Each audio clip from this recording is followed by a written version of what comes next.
Live. All right.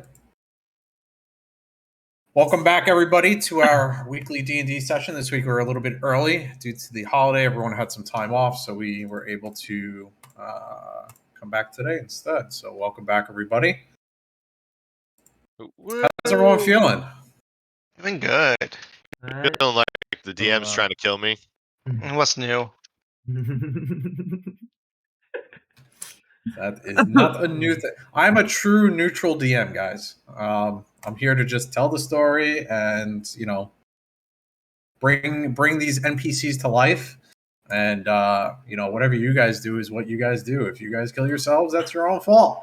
Yes. Speaking of killing yourselves, we last left off the party had attempted to find the well, you guys should know this now, the rooms of knowledge. You guys were following the stoneheads to the largest. You guys found the largest stonehead, did some checks on it, read the inscriptions on it, and figured out that you guys need to find a key. Radix's character decided to, maybe push it a little bit further and ask some questions to the stonehead to see if it would respond. It did respond. It grew out of the ground and attacked you guys. Something called the Unyielding Titan, which you were warned about on all the stoneheads up to this point, came out of the ground, started attacking you guys. You guys were trying to talk it down, saying, okay, we'll go get the key, leave us alone. It kept going after Valence, saying that he is an unworthy angel. And you guys were unproven keepers, or vice versa. I think it's unproven angel and unworthy keepers, because you didn't bring the key. And Valence hasn't proven himself as an angel or anything in that regard yet. There was ways that you guys could have gone about that, but you guys chose this particular way. Unfortunately, you guys had to start running. Orpheus went down twice in the last session. I think maybe in the 3 times. I don't remember. And then someone showed up, probably the most unexpected person to show up and save you guys, which was the Prince of Pain. Showed up and said, what the fuck you guys doing? You were supposed to go in, not fight this thing, and told you to run. And, decided to, or was there to defend you guys from this Titan moving forward. You guys were able to run out, meet back up with the dwarf known as Stout. What was his name again, Tofu? Jiggle Stout. Jiggle Stout. Met up with Jiggle Stout. He was excited to go with you guys to Terra because you guys decided to go to Lucedis' tomb, which Kahir was the only person out of the group that has ever been to Lucedis' tomb before. His tribe pays homage to many of the holy relics or burial sites and things like that that were left behind from the gods from a long time ago. This one is one of them. That was to the southern part of Terra. Decided that you guys either wanted to go there or someplace else. Everyone focused their energies on Kahir. Kahir had a couple of ideas of what he was thinking about, but ultimately the group's thoughts on Kahir and the crystals themselves, which I think you guys are now starting to understand, that the crystals have its own will as well.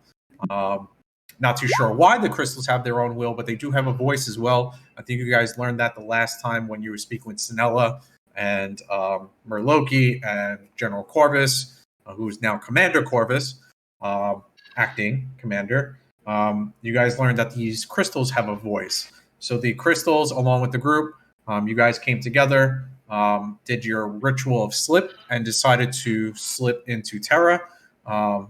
There was some rolls done, and Kahir decided he really wanted to probably go back home. However, again, with the group and with the crystals and with the rolls that had happened, you guys did end up directly at Lucedis' tomb. So you guys decided to go in. You were traversing through the tomb. You came across a couple paintings, I believe it was, and you were able to activate a couple of things. I think you guys were in the center of the tomb at the moment on the first floor, and you came across something called a seraph. A seraph is like an angel-like creature. In this campaign, the seraphs are constructs created by the gods to kind of look like angels, to defend certain things or to give knowledge to people. It's almost like a sign given to from the gods. You guys came across a seraph who seems out of her mind. Seems like she couldn't talk to the gods. very confused, and just kept repeating the same thing over and over again. And when she didn't understand something, her head would shake very quickly, and she'd repeat again and start over. You guys decided to ignore her and continue on, and that's where we last left off. Does anyone have any questions before we jump right back in? Nope. All right. We did have a final scene of Jiggle Stout before the party left, or were in the middle of flipping, where Merkel showed up. So that was a very big thing. The party hadn't seen that, but that was for the audience. Yeah, see what happens. But let's bring you guys right back in. And we are on Tomb level 1. And I'll ping you guys in a second, so it brings you all over. And this is where we last left off. I believe Kahir pulled out a rope, attached it to the side of the wall with a spike, and you guys were talking about crossing this path. You guys did figure out that there was a trap here, which Valence triggered, and the floor gave out. But this is where we last left off. What would you guys like to do? Again, the Seraph is following you guys. I don't see anything. What? Zoom out. There you go. Oh my. Oh my. Oh my. Is she watching the stream? Yep. Nice. Well, considering you fine gentlemen are blocking the way, feel free to go first. I'm on the wall, by the way. I'm on the ceiling. Before we On the ceiling or the wall? finished Yeah, last the ceiling. last episode, Orpheus wanted to go on top of the ceiling. The wall was quite short. It is about the height of Valence and Kahir. This the roof in front of you guys currently in this corridor.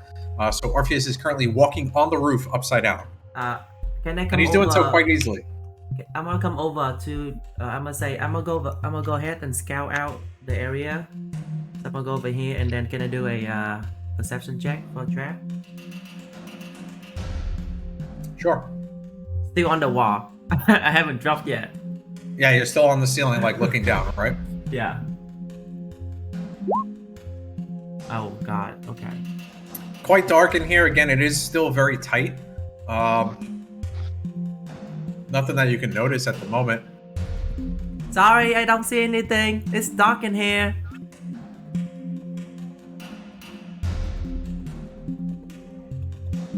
Well, I guess we just make our way across then. I say one at a time. Make use of rope. There's a big hole in the middle. Be careful. Again, you guys can use the rope and kind of shimmy across the side. You will have to make a dexterity saving throw to make, or a dex check to make sure that you don't fall in. There is a rope. If you want to tie it to yourself, you can as like a safety net. I thought the but- rope was tied across, so we're holding onto the rope. It is not tied across. I believe Kahir tied it and is holding it at the moment. And the last thing that we left off last week was saying either you could try and tie it with a sleight of hand ahead of time, and if you fail it and it falls off, you could try it again. Or you could hold on to it, and if you fall into the hole, you can make a strength throw. to try and Oh, hold I yourself. thought we were having Orpheus take the other half to the other side. No, Yeah. no. He didn't But say he can- was grabbing it, or Yeah. I mean, you guys can talk about it. You can come right back. Well, what's the hold up? Do you need me? Yeah. You want to take this other end with you next time? Not all of us can weirdly crawl on the roof. Okay. And then I wanna walk back and hold the rope and walk back over here. I left my spider bits at home. Sorry. I'm just gonna. I guess I'm holding the rope. Ah, man, I have to drop down, don't I? I'm I Maybe mean, you'll they find could somewhere to literally tie it off. hand you the rope. Again, the ceiling is as tall as Kahir, so like Kahir's like this, and you're like this. Oh, okay. I'm cool. looking at your boots, and you're looking at like my belly button. Pretty much, yes. Okay. Alright, I'm gonna hold the rope. Then I'm gonna come over here and hold the rope. Do I have to check? Any check for that? Are you're bringing it across, and you're gonna like tie it or do something to the other side, or you're just gonna hold it on the other side? Can I find something to tie it to? Do you have a spike or something? I know Kahir, you have pitons I have a or couple something left, to, yeah. to knock them in. Orpheus, what do you have in your travel pack? I have oh wait, actually I have a quarterstaff. Can I stick it, tie it to the staff, and then stick it somewhere on the ground? I don't know. Oh, you have a wooden quarterstaff? Uh, I don't yeah. know if that's gonna work. You could try. May not be the Oh, best thing no. to attach to. Oh no. Hey, little one, come back. Come Okay. grab this piston. Maybe you can hammer it into the wall. Okay, I will do that. I'll come back and grab that again. Efficiency at its finest, guys. Is there anything else I have to wrap before I walk back? Just take this piston and this hammer. Okay, and then I would like to hammer on this side to the wall. Orpheus has to roll a strength check. Kahir did not have to because he's over 20 on his strength score. Okay. So you have to roll a strength check. Yeah, not too bad.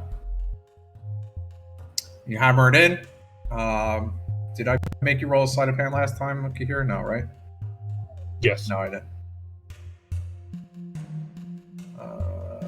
Nope. So you can. I think the strength check is good enough. You stick the rope in between. You start hammering it in. I want Seems to pretty solid. Yeah, I want to do a little bit talk, and I want to talk a little bit to make sure it's safe.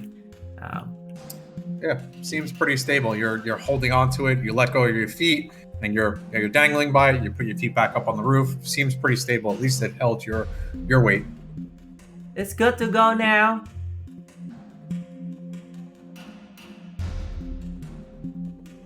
That's for you guys, by the way. It's good to go.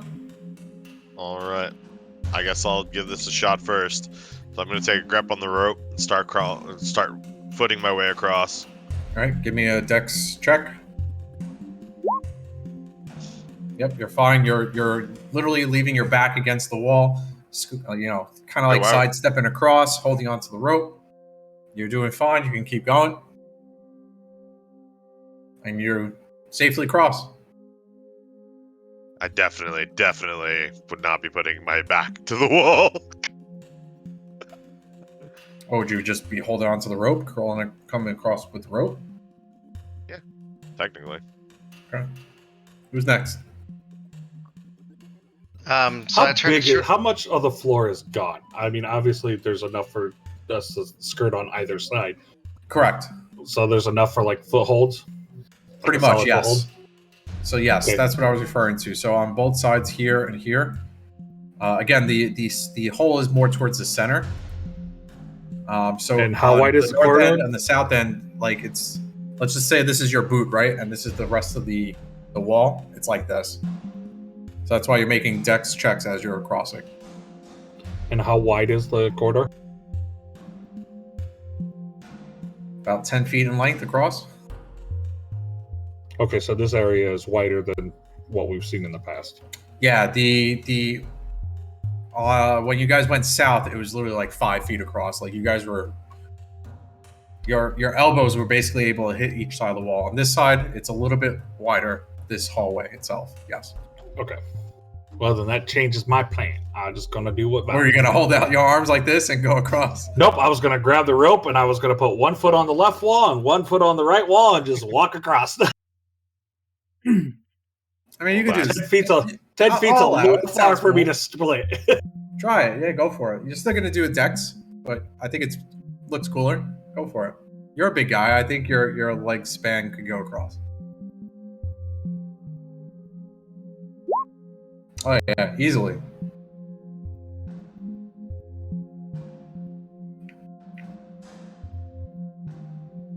Who's next? Sir, I'm gonna squeeze past you there.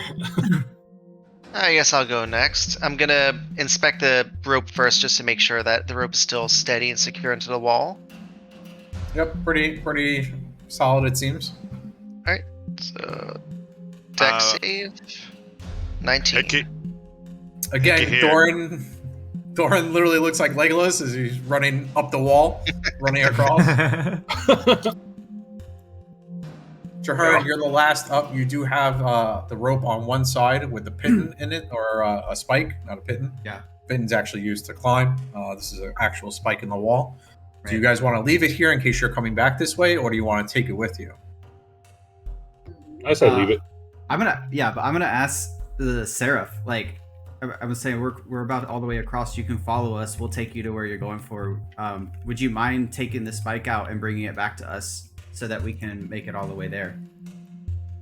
The Seraph, as if you're not even there, she's just saying the same thing over again. Okay. So Same she's thing as last completely week. useless. Yeah, Okay. you know, who are you? What are you doing here? You're not supposed to be here. Where is Lucedis? Okay. And again, as soon as you talk to her, she's shaking her head. She doesn't understand what you're saying, it seems like.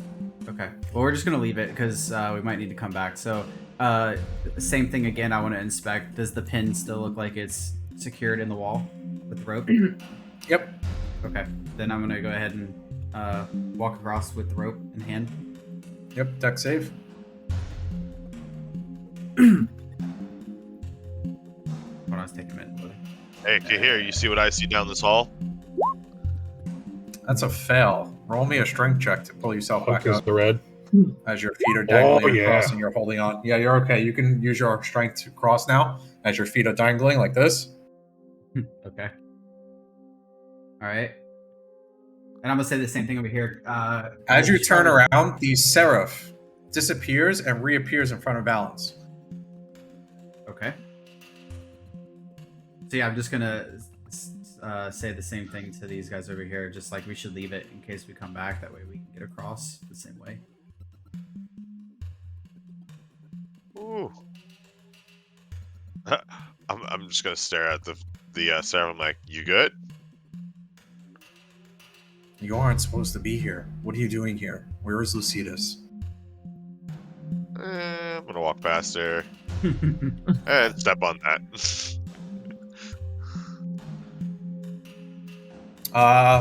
In front of you, Valence, again, you're holding the crystal. The crystal is beating to the light of the painting and the painting vice versa.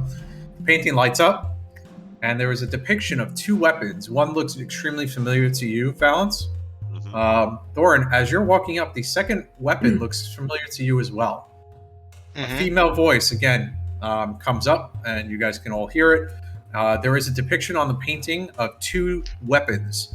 Twin weapons, and I put twins in quotation because they're not actually looking alike, but they are twin weapons, a red glowing sword and a greenish blue glowing lance.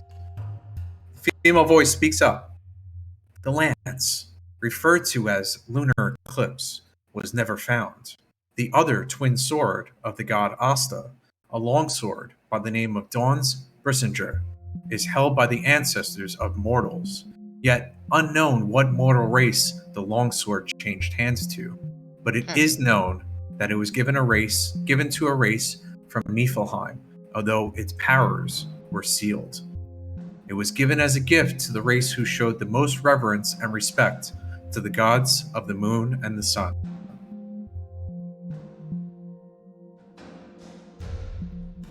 I just looked down at my lance that I've been using as a light. I'm like, so I have something to say. This is lunar eclipse, and I hold it out in front of me. And I kind of look off to the side as well, and I unsheath my sword. I go, and this is Brissinger. They're both extremely lit. Valence's lance was already lit, but now from instead of a white, it's that bluish and green glow that you see on the painting. And Brissinger is doing the same thing. All the runes are lit up and they're in red. They look exactly like the painting, and then at the same time as Valence is maybe taking a foot off, they go back to their normal forms. Valence, yours turns back into your normal white light. Kahir pulls out his glaive and goes, "Oh."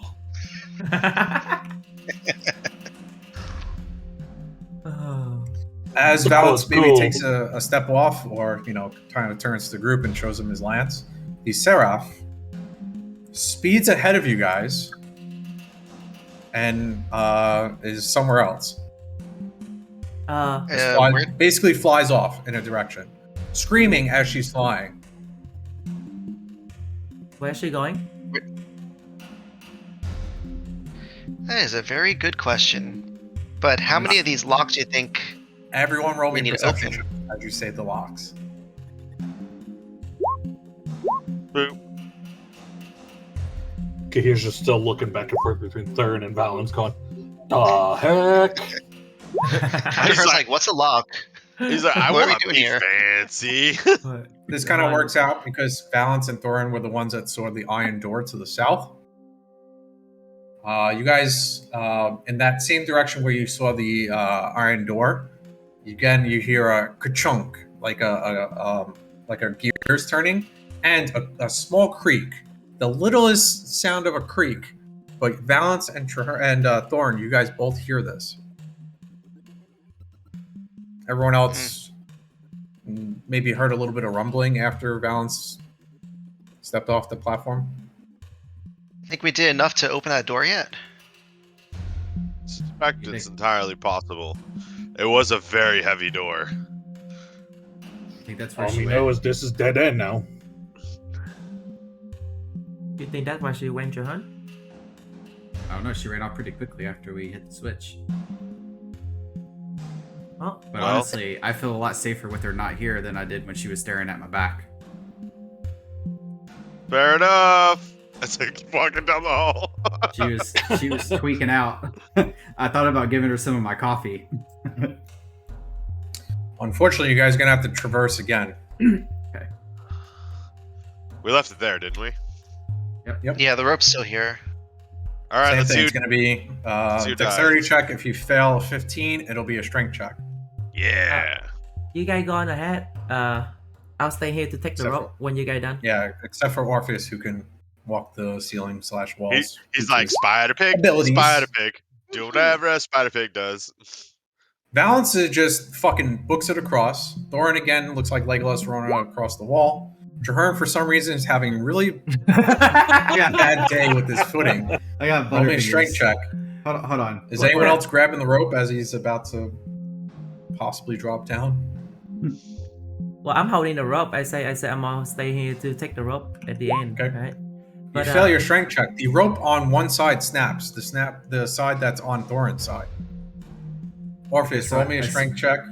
I swing back towards Orpheus then, I'm assuming, in the hole.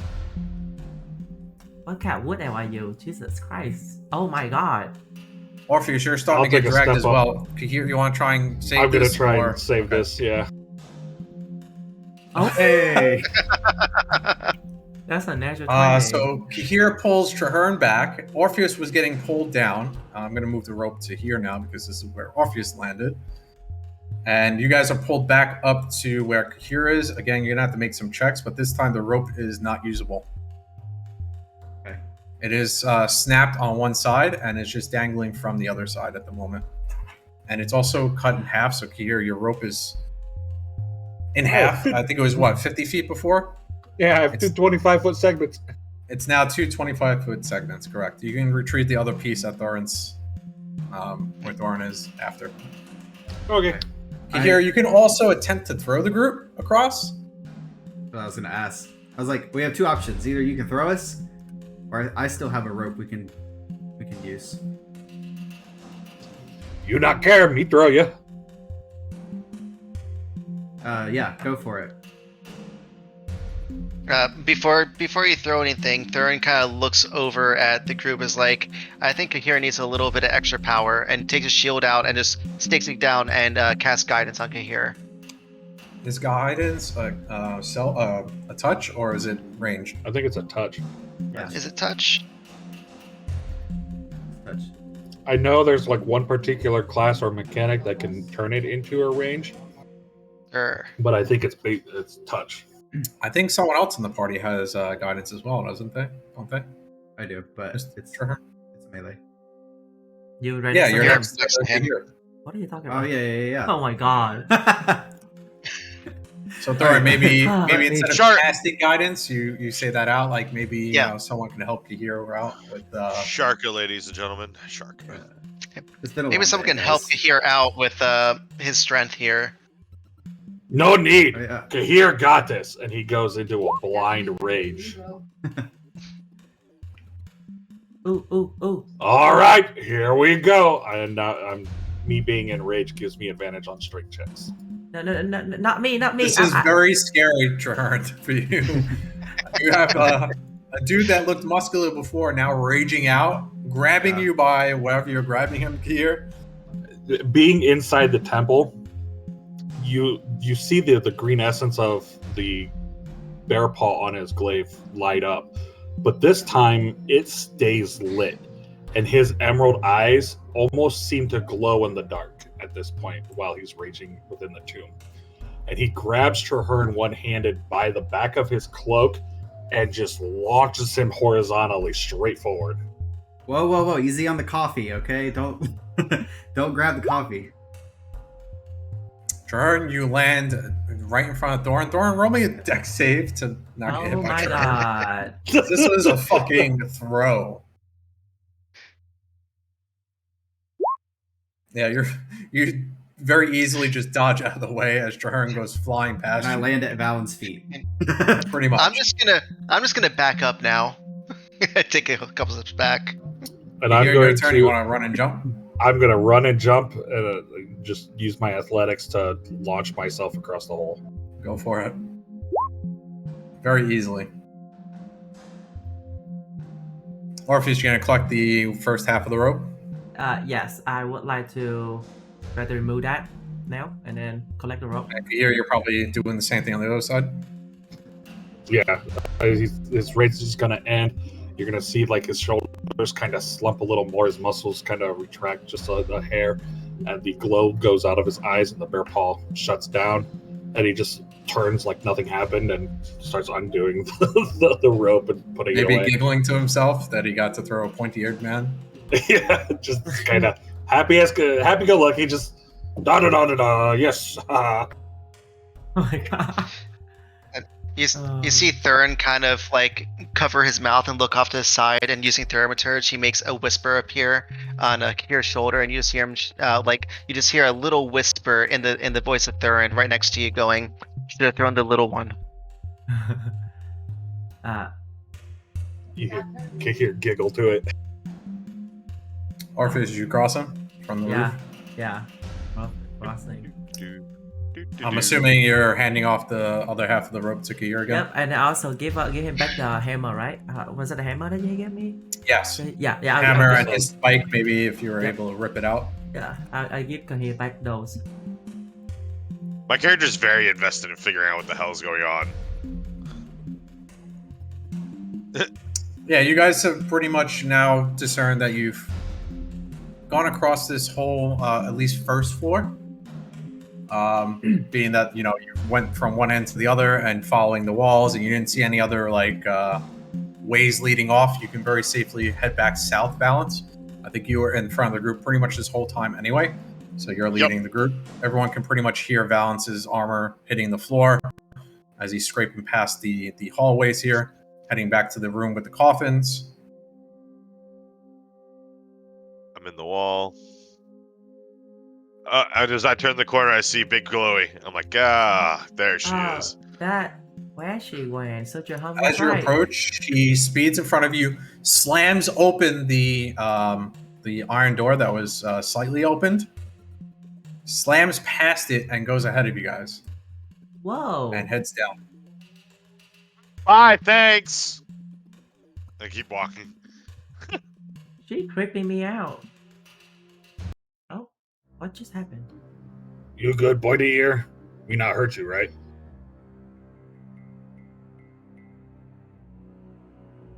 You. Oh no, I'm okay. My god. You tapped me, I got distracted.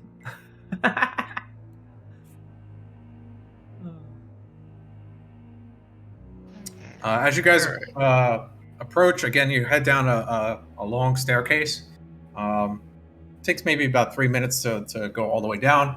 As you guys are getting to the end and you peer into the next room, again, you see the Seraph staring in front of you. Her eyes are fixated into the room to the right. So in this direction to the north. And she, again, speeds in front of you into the room. She kicks open what is a coffin in the center of the room and backs up. Whoa. Don't go in there, guys. What have they trapped? Me guess you found him. How could this be? This doesn't make sense. How long has it been? She begins reading whatever's on the tomb. You're You not guys can remember. as well. She moves over to let you guys inspect as well.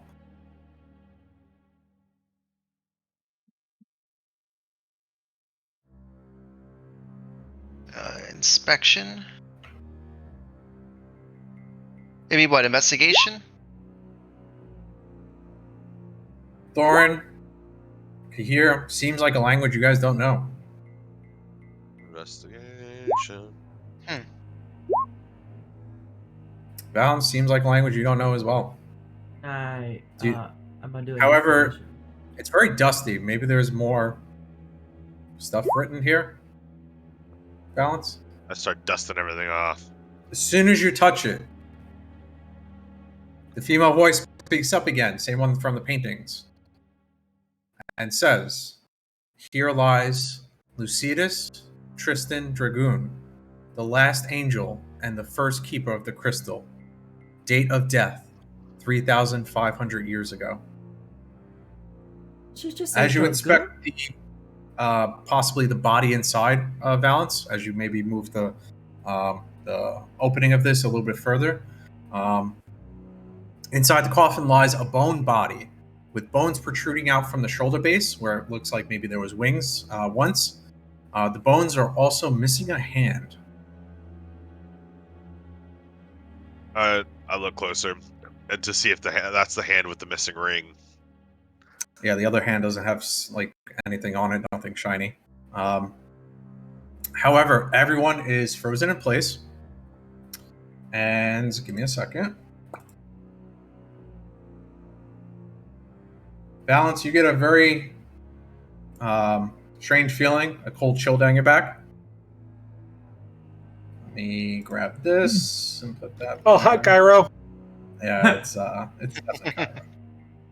You guys already know what's happening. Let me find his intro. Where did I put his intro? Oh. Over there. Over yonder. We're gonna die. He said Dragoon. Dragoon. Valance, you're the only one who is unfrozen and able to move forward, but you hear a voice. And let me grab my voice thing.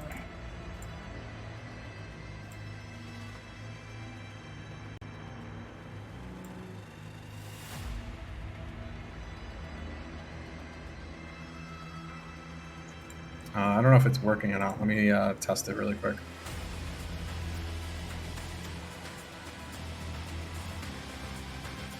Let me also lower the music. Is that loud for you guys?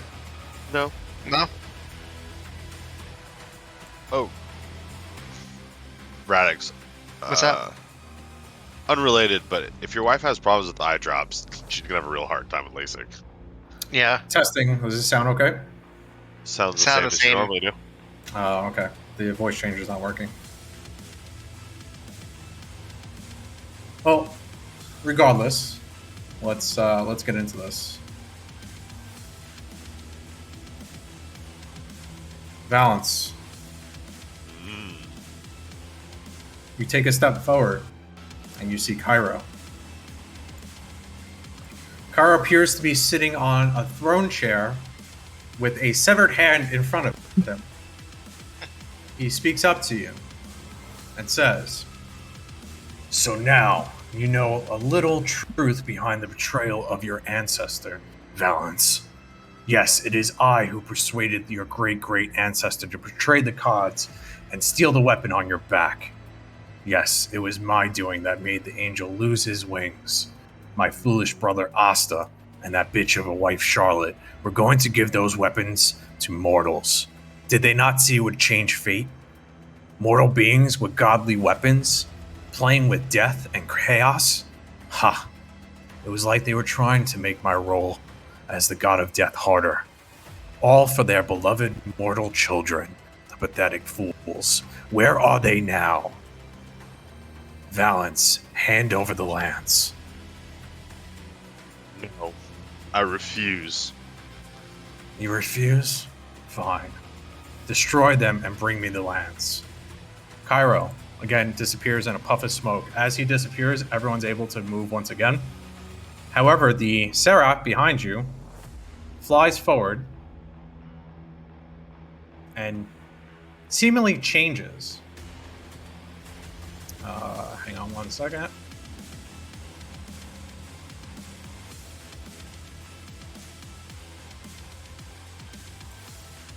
You guys see the new Seraph? It's the same. Well, it's the same. It's the same Name one. one. It looks like Ophanimon's Oh, there we go. evolution. Okay. It's an Asmodean. Oh no. And everyone, roll me some initiative. Wait, did we Oh, see good. Cairo? I'm sorry, we frozen, but did we see it though? I didn't see it on my screen. Everyone heard and heard everything. Okay. Didn't see it on my screen at all. Let me add that in manually. I rolled an 11. Oh, I fucking. I rolled wish a I could 20. keep the 18. I shit you not. I rolled a 20, boys. We fought. Dex +1, so that's a 21. So I'm guessing now that we are starting combat, it's going to be an action to click my amulet. Yep. Aight. Pretty sure. I mean, Danger can roll that You're shit gonna- however you're the gonna fuck he attempt to. wants. Everyone rolled initiative now. I did. All right.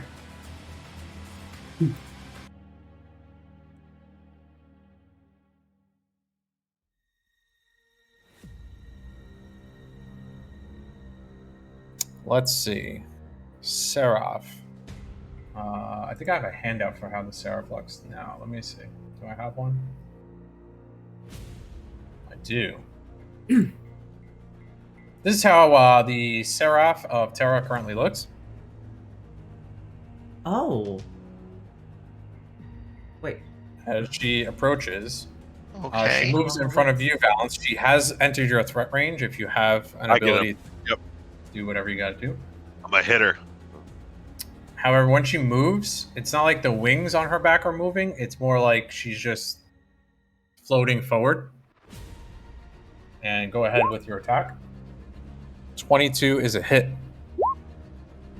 11 +3 unless she's resistant to necrotic. She is. As your lance strikes true, the piercing damage does, is successful. However, the necrotic damage seems to, just like when you were fighting, I think it was the Chain Devils or something that was resistant to your necrotic damage, seems to seep inside of her. Not all of it is sucked in. Some of it does come through and seem to deal some damage to this thing. But she doesn't even seem phased by your attack. Let me add in her HP for my sake. And give me 1 second. I'm moving things that I'm not supposed to.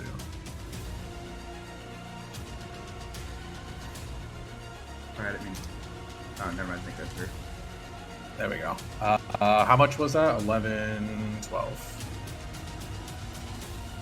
Again, she doesn't even seem phased by it. She looks over the entire group and holds out a hand. I need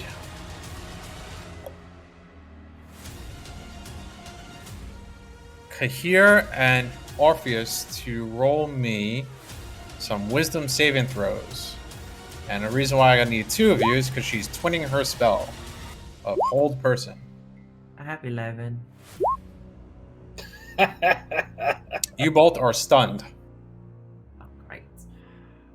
You must make a wisdom saving throw at the end of your next turn, DC 15, and every subsequent turn thereafter until you break this, or until she breaks concentration. Valence, it is your turn. Kahira, concentration, is it on every single attack that hits? Yes. For the, it's Constitution, right? Yep.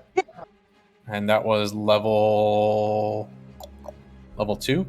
Yes, level 2. There's my first hit, and there's my second strike. First is a hit so far. Oh, sorry. Well, hold on. first was 22. He just dropped something in the middle of my rolls. Okay. Yep. And second one was a 19. They both hit. I'm going to roll 2 con saves. First one is always going to be Kahir, just in case. That's a fail. Kahir, you're no longer stunned. And same thing for Orpheus. All right. Give me the total, not including the necrotic. So let's see. That's 21. 42. It's 42. Not including the necrotic, right? Not including necrotic. Minus 42. And then the necrotic was 7. So that'd be 4, right? Yeah. round it Yeah. up. We usually round down for that, but that's fine. We'll do 4. Oh, is it round up? I thought it was round up. That's my bad. fine. Again, this time it seems quite effective. She does react a little bit to you, but she seems perfectly fine. I still have my final strike. Go for it. I just wanted to get those 2 first because they were going to be more. I have to Yep. make adjustments to my thing to make the Yeah, last. you used 2 smites, right? Yeah. Okay. I have no level 2 spells left, so. Yep. Third one's a hit as well. Radiant damage on this one. Well, there's radiant damage on all of them. Yes. No, I wasn't sure if that was supposed to be radiant or if that was necrotic. I don't know why.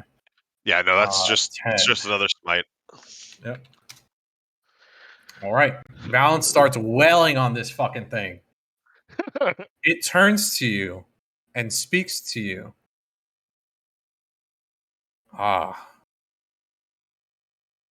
The descendant of Lucedis. I see now. Anything else in your turn? But Tyler would be like, "You're the defender of this tomb, the defender of Lucedis' tomb. You should not fight me." Roll me a persuasion check. Please. Can I do an intimidation check? But I'll do persuasion. That's fine.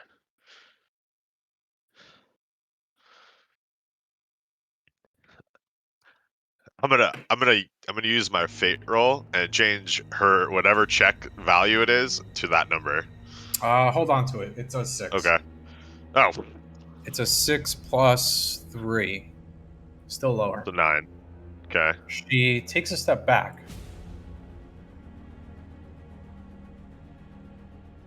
I'm going to make 2 more rolls.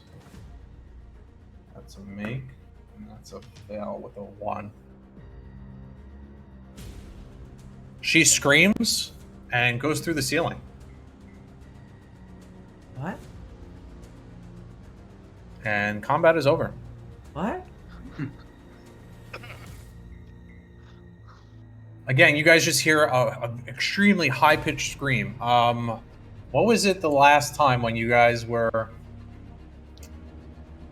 I think it was Traherne that tried to look inside the mind of the Unyielding Titan Right. last session, and you heard a high-pitched scream almost? Yeah. Same noise this time. As combat's over. As she wow. screams, she crashes through the ceiling, crashes through again, and is gone. You guys can now see some sunlight coming in from the 2 floors above.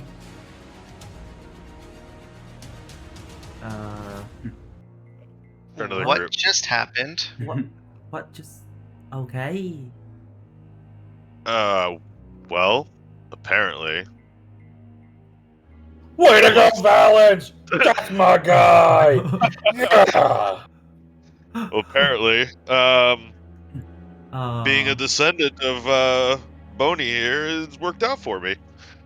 I mean, I know you're not that much to look at, but geez, you scared her off pretty quick. Oh, yeah, I have a question for you. Jagun, that's your last name, right? Correct. Huh. Interesting.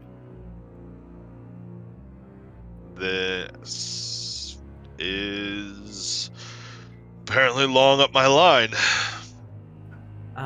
Sorry, I might I'd have missed say it. about Did- 3,500 years ago. Up your line.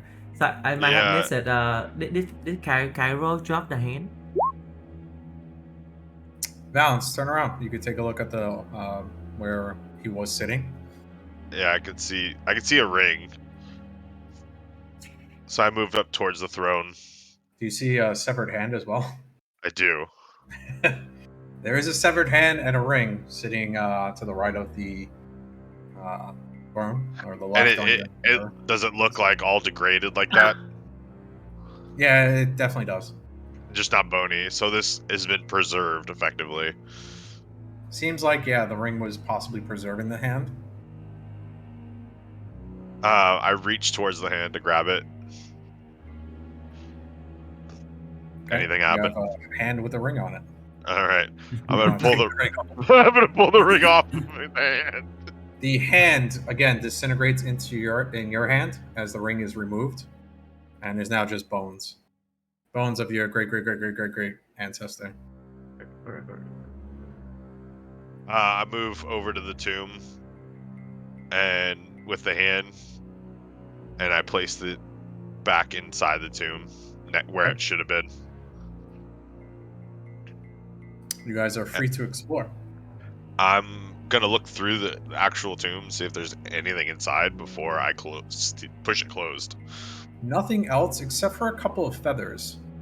As you maybe are scrounging around, just making sure and placing the hand maybe where it should have been. Making sure, or maybe saying a prayer to whatever gods you believe in. Feeling around, there's a very obvious silk that these bones are laying on, and in between the silk and the coffin, you find a couple of feathers, angelic feathers, maybe, knowing that he was an angel long ago.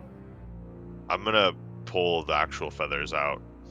Yep, you can add them to your inventory if you like. Feathers of Lucedis, if you want. There's a ton of them. If you want to collect them all, there's about maybe 20. If you want to hand a couple to the group as well, it's up to you. Yeah, I'm gonna pull them all out, and I'm gonna keep 10 of them, and then I'll offer the other to everyone else. Okay. These could be of value or utilized potentially for spells down the road, should you utilize anything as totem-esque. So how many do we have to add into the thing? There's 10 for you guys to split however you want. So you guys can talk that one out. Everyone can add angelic feathers of Lucedis to their character sheets in their inventory. I'm going to pause everyone where they are for a moment and start from the south. Here, as you enter in this room, again, it looks reminiscent to the room that was right above where the staircase with the iron door, where there's some coffins in here. It also looks like there's a small cave-in, possibly from when the angel left, but definitely down here to the left, you won't be able to pass through. Seems like whatever was back there was caved in. Again, this is also a very, very, very old tomb. It's possible that maybe it was the angel, maybe it wasn't, or the seraph that flew through the ceiling, but can't go any further down here. Traherne, to the west, you enter in another room. Again, a couple of coffins down here, but I think you see something else as well. Right. A small chest. To the east, Thorin has a big chest in front of him, and Orpheus can see a small chest to the north. Yeah, I'm looking around for basically like anything like of my heritage around. Nothing that you can tell. However, these chests are here, and it seems like they were purposefully put down here with the body of your ancestor. Orpheus, roll me an intelligence check as you're inspecting the chest. Thorin and Traherne as well. I got a 7. Thorin and Traherne. 7 as well. Intelligence check. Traherne. It's on. Yeah, the one, the left column. Right here. Traherne. I think the party had mentioned on the last one that these chests are quite old. I think Orpheus did some type of spell to renew the chest back to its former glory, so that it didn't crumble over and destroy maybe what was inside.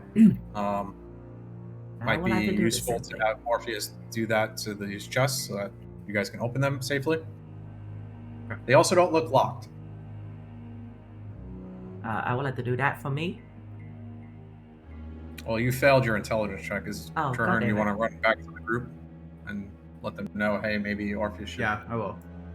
cast a spell on these to make sure that they don't break when we're trying to open them?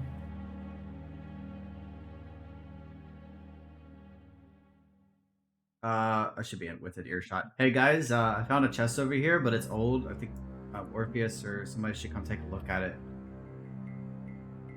Okay. Can you looks show me the fragile. way? Oh, well. Can All you of them check? look like this, by the way. Well, I have Traherne, a as you chest. enter this room, Orpheus is standing in front of one of them. Same thing, looks exactly the same. Mm-hmm. Yeah. And Thorin has a bigger chest in front of him. Same thing, looks very old. I think I have a there's a chest right here too. So I'm gonna do the spell on this chest then. Okay. Again, it mends it. It makes the chest come back to life almost. Not necessarily alive, but the wood on it, the metals, the rust gets removed. The wood is much stronger. Seems like if you open it, it would not crumble in front of you and possibly break if there was like maybe glass or something inside. You open it up, Orpheus. Yeah. Inside, there is a small scroll. Can I do an inspection on that scroll? What languages do you speak? If I don't understand outcast, my language spell. But I speak Sylvan and Inferno and Common. Hang on 1 second. Let me check my notes. In the meantime, you can grab onto the scroll and maybe help Yeah. the rest of the group with the chests. I'm gonna walk over here to make the chest for Thorin, and then I'm going to follow Jahan to wherever he said the chest is. You can lead the way, Jahan. All right. So Clayton if he mended the doesn't correct. chest in front of us, I'm gonna carefully inspect the chest just to make sure it looks well before I open it. No traps. Orpheus, the And no chest, traps. the scroll is written in primordial. Okay. I'll cast a spell to read it after. So I'm just gonna put it in my bag for now.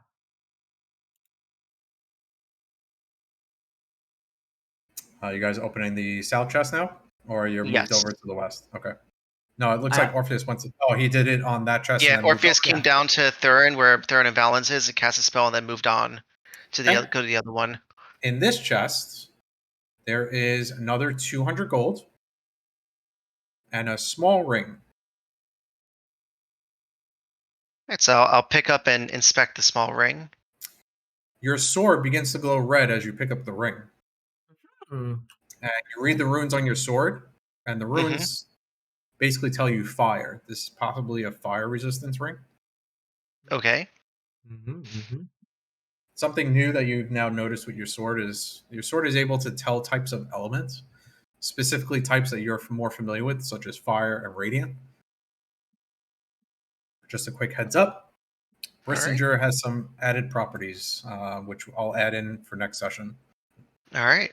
So I'll kind of look at the ring and go, all right, that's pretty cool. Just kind of put it on my finger here. Yep. So now you are now resistant to fire damage, All which right. is pretty fitting for your character at least. Orpheus, you're going to the last chest.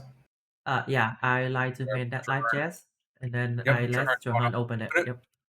Yeah, open it up. Traherne, you see a small ring in this chest as well. Okay. Traherne, you hear in your mind. It's Spindle.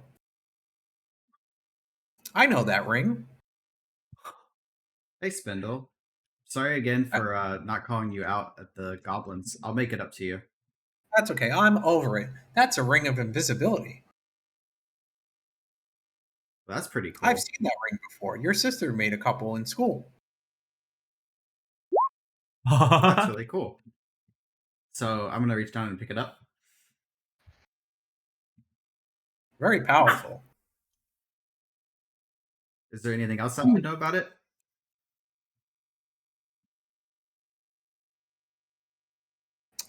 It's 1 time per long rest. Okay. Traherne. How much gold did I say it was? 200 gold 250, extra. right? You guys got 225 last time. I think I just said 200, right? 200 in each chest. No, in the big chest, the one that Doran had. Oh, okay. I say 250. Doran was 200.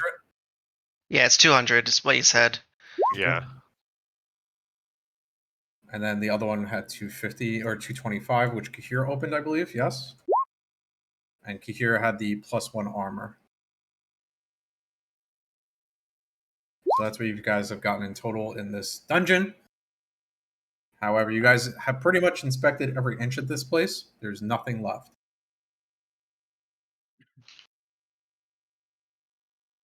Valance and everyone Yeah. actually here, seems like this stuff is probably Lucedis's. Armor, Oh. rings, some gold, scroll. I wasn't around here. Did I notice the armor on him? Oh yeah, It's on his back. it's He's like carrying it. dangling off his pack. I'm not actually near him at the moment. Boop, boop, boop, boop, boop, boop. Right, So I'm gonna look. clarification real quick on the feathers, because you said there was 20, right, in total. So But Valen takes 10, so 10 for us. There's enough where you guys can like have a handful each. okay, so we'll just say 3 each or something. Yeah, that's fine. Okay. Everyone's grouping up back in the center. Mm-hmm. I'm gonna ask here about the armor. Say, so where'd you get that? And are you gonna be using it? We found it in box. Me not wear it. Oh, Yeah, you I were there could last put time. use to that. I found a ring. Okay. He's like, meh. Um, I found a ring. Probably your ancestors anyway, so might as well. I do So, appreciate it. Thank yeah. you. Johan say he found a ring.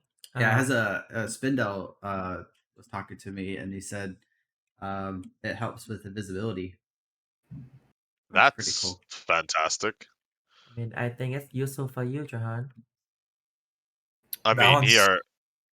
I think Okay. that'd be useful for someone like you, if anything, to avoid and get away, so you could fight from ranged as opposed to fighting up close.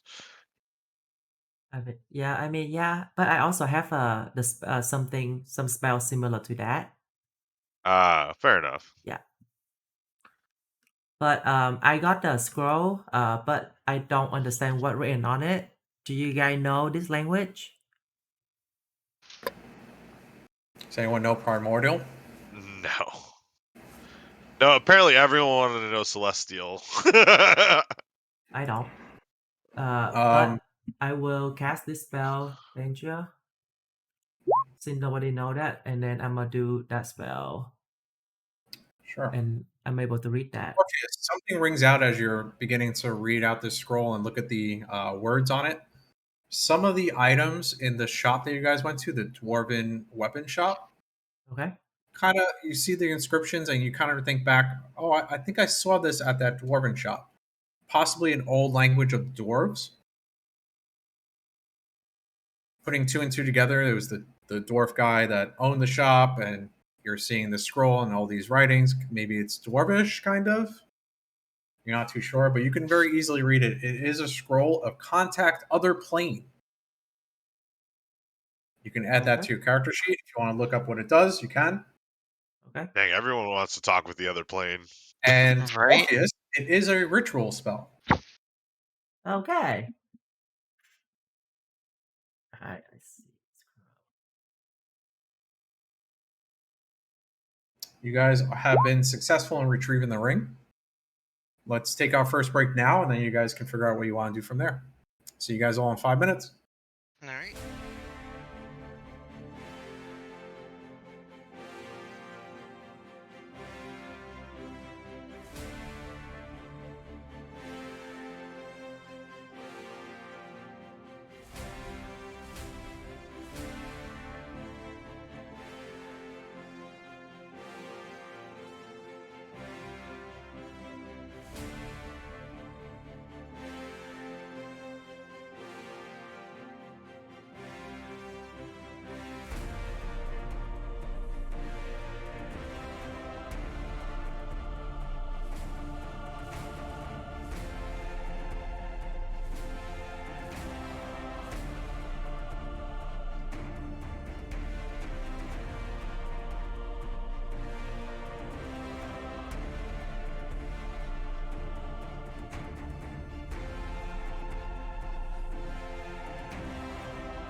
All right, welcome back. Kahir, I think we last left off. Kahir is taking the armor off of his back and handing the pieces over to Valance. Valance, did you decide if you want to put the stuff on now, take off your armor one piece Yeah, at a time? I was taking all my armor off and switching it all up. Okay, it is +1 plate, so I'll tell you what that is in regards to stats. Okay.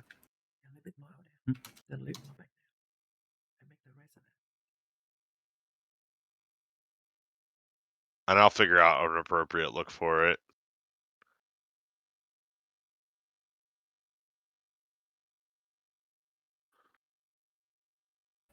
Plate armor is at 18, and it's +1, so it's 19. Okay. Wait, it's 18 armor for it? It's 18 for regular plate, and it's +1, so it's 19. Plus Okay. whatever extra stuff that you have. Okay. Dang. What's chainmail right now? It's 15, right? Chainmail is 16. So it's So plus. you're getting You're Plus getting three. +2 or +3. Yeah. +3 from what you were before. Got it all And situated. also add the plate armor +1 to your inventory, and here make sure you remove the plate armor from your inventory. In the meantime, while he's doing this, maybe you guys want to talk it out, see what you want to do next. I also slip on the ring of Lucedis while I'm Yeah. You can throw it on. once I'm done. Putting everything on. As Kahir bundles up his pack, he pulls out a set of rations and just sits on the floor. Oh, I'll do the same. Even though I'm a minute, but I'll do the same. Guys taking a short rest, long rest. What do you want to do? But well, now that we have the ring, we have to go back to the stone hat. Right. Yeah, but Place, can't we right? only slip once every 2 days? Don't we have to wait? Like, how long has it been since we come over here? Now that would be before we got the third piece, correct? After I'm sitting there slipping like one of the last pieces on, I look at everyone like, I do not want to go near that thing yet. But if we have the ring, wouldn't that be worthy? What wouldn't? Well, Maybe we should. we might have proven ourselves as keepers, but I apparently have not proven myself as an angel. Maybe Valens can hide behind a tree while we go talk to it. Well, there Or was a actually- ring of invisibility. Yeah, or you can borrow the ring. Okay, well, But who's to say he can't see directly through all of that? Didn't Commander General? Corvus. Yeah, him. He from your town, right? And we're not that far from your home city. And didn't he say something about some event happening soon ish? Yeah, the tournament. It should be coming up soon. How far off are we from the tournament at this point? A couple weeks. Bring you guys on a map. You guys are currently here in Dust Valley. It would be a couple days travel to Rose Garden Kingdom, though. Well, it could be nice. It would be good to be in a more hospitable environment. I'd be returning as a general per the commander's decree. Or we could go visit my family too. It's up to all. Also Last true. you heard, Valance, Rose Garden was also attacked. So they're probably in repair at the moment. True. We could help with repairs that somebody might have helped cause. And I look over at Orpheus. Do you think? Do you think the that he's? tomb is really old, guys. Wow. Do you guys think that he might still be there? We don't know what kind of condition this town is in. That's true. It would be likely worth our time to go check it out. Okay, here. Does your people have an army? I just laugh. They're strong and powerful, but I don't know about an army. We have a few. We've got several villages and we cover a nice area, but not like army of civilized men. Civilized. Civilized. I mean, I know that you could call it if you guys have standing army. We Do you can we think- can mass a number to help fight battle, and we strong, but I mean we don't throw numbers at people. No, Do you think any of your friends would join us to go check out the kingdom? probably not. Only because they south in Fjorn and across the water in at the Isles. Oh, that's Um, true. Long expedition. It'd be probably a couple days, 2-3 days south to Fjorn to my peoples, just to request help, and then another 5-6 days back to Rose Garden Kingdom. That's true. I mean, we can go visit my family. Where's your family? In And we Rotsuno. did send some people off to, with Doctor Lady, so parts of me peoples are split. Where's your family? In North Juno. That's where you got your vanilla bean. That's where it come from. Oh yeah. Well, I don't know. I think it'd be fun to go to all those places. Where do you guys want to go first? Kahir, you in here? Kahir? Yeah, we here. Come down. She sees the open, or I think Valence, you pretty much put everything back and like kind of closed it a little bit, Uh-huh. but she immediately falls to her knees. Here's just snacking on a meat stick behind it. Kahir, what happened here? What is going on? I don't. Long story short, Should be here. making of gods called Seraph appear, and turns out Valens here, shiny night guy, is descendant of Lucedis. Long family line. But he descended of Valens or Lucedis. And he told the thing to shove off, and it made skylight. Oh, Kahir, I see something. I don't know how to explain. Look like stories of winged being things fly out from the tomb into the sky and seem like she opened portal to another world. I saw other things. A big Portal? stone head in the image. Oh no. Is the portal still there? open up there? No, it closed behind. Well, Should Well, that's poop. interesting. well again, we know that's two. We can only use the spell every 2 days, but that's before we got a third piece of crystal. Do you guys want to try it again? We might just be You able could to always slip try through. it. I mean, What's we the could worst that try happens? it, We sit here for 10 minutes?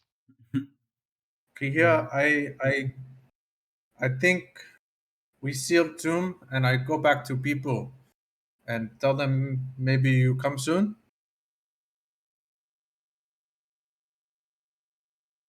Yes, that good idea. We must reseal tomb and then go inform peoples. You come out or I close door. We Or come. me wait. Wait.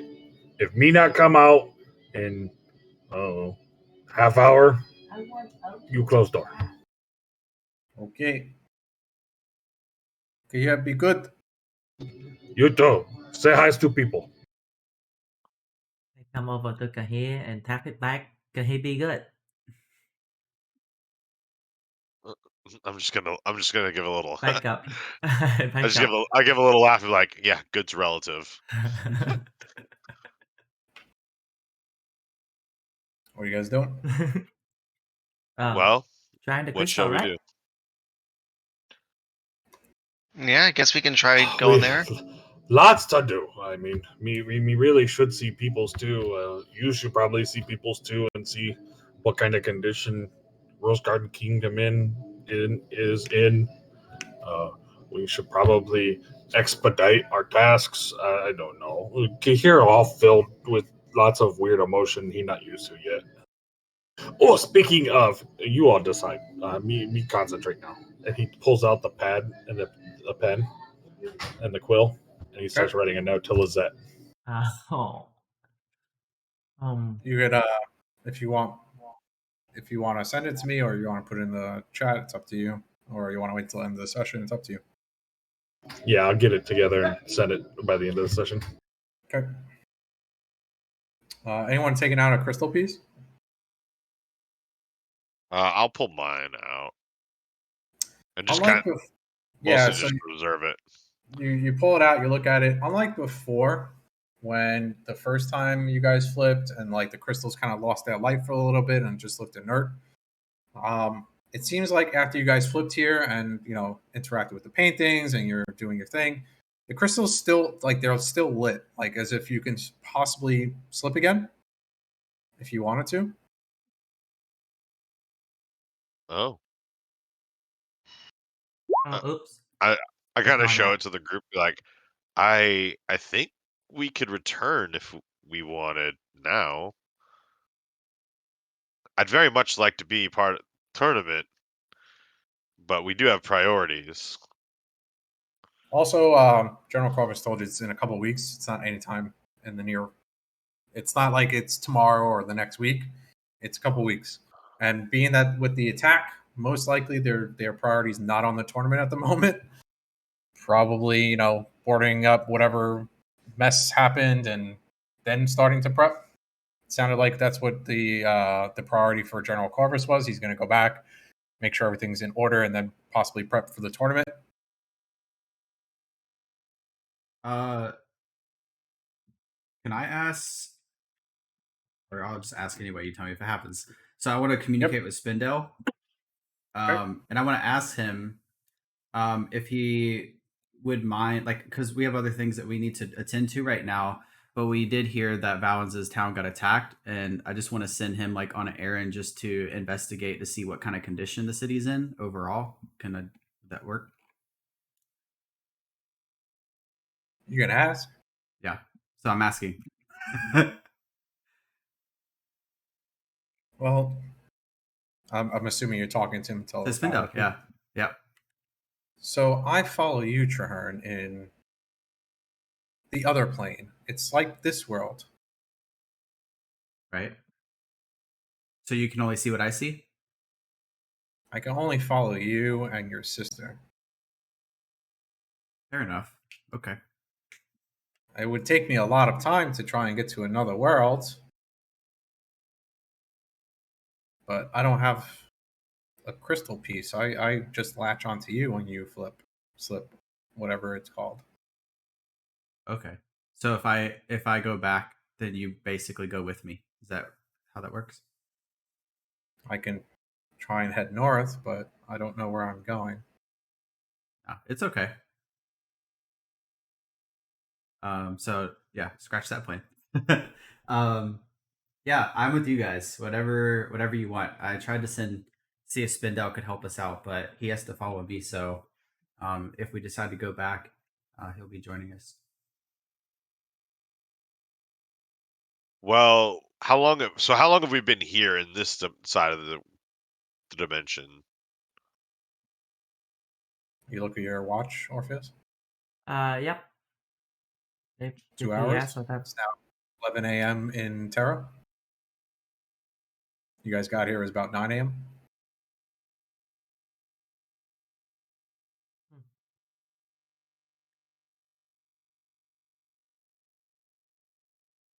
So you look at your watch, it says 11 a.m.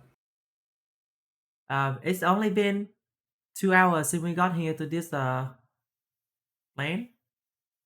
It's about At to least in be this world, it's been 2 hours. it's about to be noon. The outside.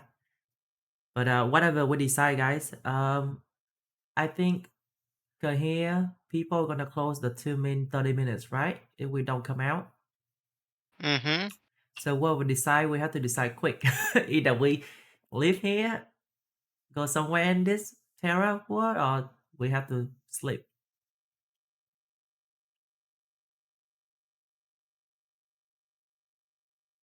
I say we go back. We can always get back in time for the tournament, and if we need to come back sooner, we can. But right now, our leading theory requires us to go back, so I say we do that first and follow that lead. Well, I think that's a good idea too, because if we walk back here later on, we can just walk straight to Rose Garden Kingdom instead of walking from here. Fair. Me, So, me not have idea on how slip work. Me concentrate on Isle of Britannia when we come here. Not gonna lie, me really need to see peoples. One of the visions when we left the isle that we all met on. Uh, me see me town and me people's in trouble, and me fear for their safety too. Um, but we end up here at Doom. I mean, we needed to be here, but it's not where me thinking we go. So me not know how to fine tune magicy thing. Maybe someone else know.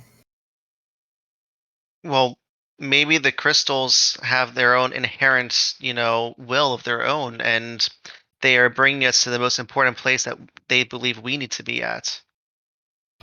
Lots of big words, but me thinks you got it, or me thinks me got it. Me confused. Ooh, shiny.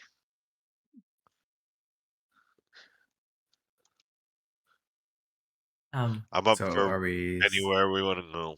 Are we slipping? I say it's probably a good idea that we do. Yes. I Theron takes out his crystal and kind of looks at it and goes, "And where do you want to go, little guy?"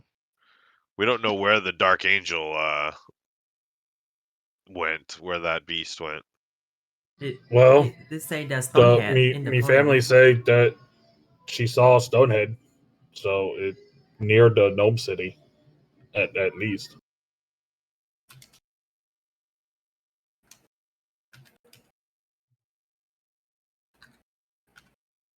Wow. Well, let's go then. Do we want to go straight to the stone head, the one that we encountered with the golem, or do we want to go to the gnome city to explain what's happened so far to see if they have any wisdom to share before we go back to the golem? I definitely would love some wisdom at this point. I'd prefer not to get squashed by a giant titan because my ancestors decided to be less than hospitable to the rest of the world. Well, I think with the new information that we have, maybe the elder gnomes can guide us. And it's not that far away. We can Now, make the travel back down south. I just have Maybe a I'll question. find a goblin or two for Spindle to fight. I do have a question Hey- though, because Hey didn't the guys, Hmm? I think the crystal just responded to me asking where it needed to go. what? Oh, Did anyone else just hear a voice? No. Let me hear the little guy speak. Only voice I heard was yours. Um, no one else heard a female voice answer me? Nope. No. Traherne walks over and puts his ear against the rock to see if he hears anything. You taki taki. Kahir rips the note off the pad and kind of just holds it up, and it like whirlwinds into oblivion. Just poof. And then And he it puts it. He disappears. puts this stuff away, and then he pulls out his crystal too. Whoa. Go ahead. You have did place some where you want magic? to go. You No. just did some magic. Yeah, me know the wiggle fingers too. Dang. It I only wanna worked on the learn- paper, but I it want to learn that worked. spell. I want to learn that spell. Teach me sometime. Me not know that I can share information, but me can try. Hey, big No, guy. Sharing and caring. I think the voices tell me that it would be safe for us to go to the rooms of knowledge, and that Valens would most likely be safe. All right, but if I'm not, I'm stabbing you first. Oh no, that's the thing. I was saying that didn't the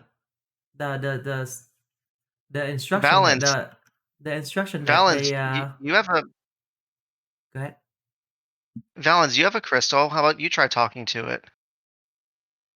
I said I already had mine out. I look at it for a minute, and I kind of hold it near my head, like, so what's the plan? Well, why you guys doing that? I'm just saying that didn't the instruction at the room of knowledge say that either we have the ring to get in or fight the stone guardian? So now that we have the ring, I don't think the stone guardian gonna be there to That's stop only us. if Stone Guardian not still active. Well, we technically don't know how long has it been. Since we live We on. don't know how long he active for either. I mean, you do Well, not expect to see 900-foot thing come step out of ground like on Stairmaster. that's What a true. Stairmaster is.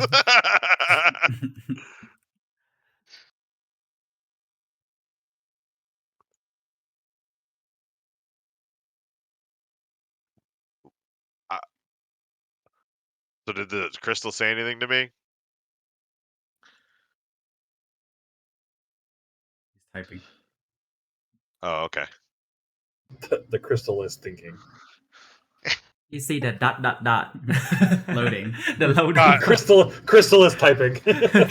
Dot. Hold on, sending.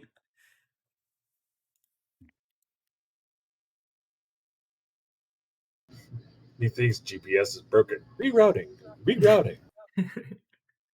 Please cross Atlantic Ocean. I've been the crystal. The crystal told me the same. We should likely go. Okay, it's up to you guys. Kikir looks at his little pebble piece and goes, "You probably want to go with your other pieces, huh? It okay with me." Alright. Well, then I will walk to the roof and then just touch Oh, you one hand would on touch Jahan, one hand on Kahir. me. All right. I lift my crystal up. We have to start the ritual, right? Mm-hmm. Just one person though. I mean, we can fast forward if you guys are 100% doing the ritual. We're all Yeah, ritual committed to sounds it, I think. good. Yep. Yeah, I think we're committed. Once again, Valence and Thorin, for those of you that were successful in communing Hold with on. the crystal. Before we do that, do we want to Yep. rest? We don't know what we're getting ourselves into. Anyone lose any HP? I feel fine.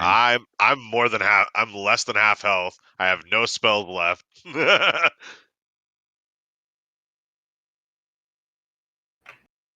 It is up to you, gentlemen. What did you take damage from? Everything, fucking everything. I'm still beat up from when we got in a fight with the Titan. I thought you laid on hands when we were at the. Yeah, I This was at place. 5 health or something when he did that. When I did that. Oh, I thought you said you were full when we slipped the first time. No. I mean, we can rest. Then I can attune to this ring. Here's the When was the last time we rested? Full rested. We did a partial rest last we time. did a short Yeah, rest. And we it got did a me short it got rest. me a little bit more health, but I still was really, really low. Well, here's the thing. If we're gonna do rest, I wanna rest here. Do you wanna rest outside the tomb just in case the crystal don't work? Or are we gonna be locked Definitely inside? outside.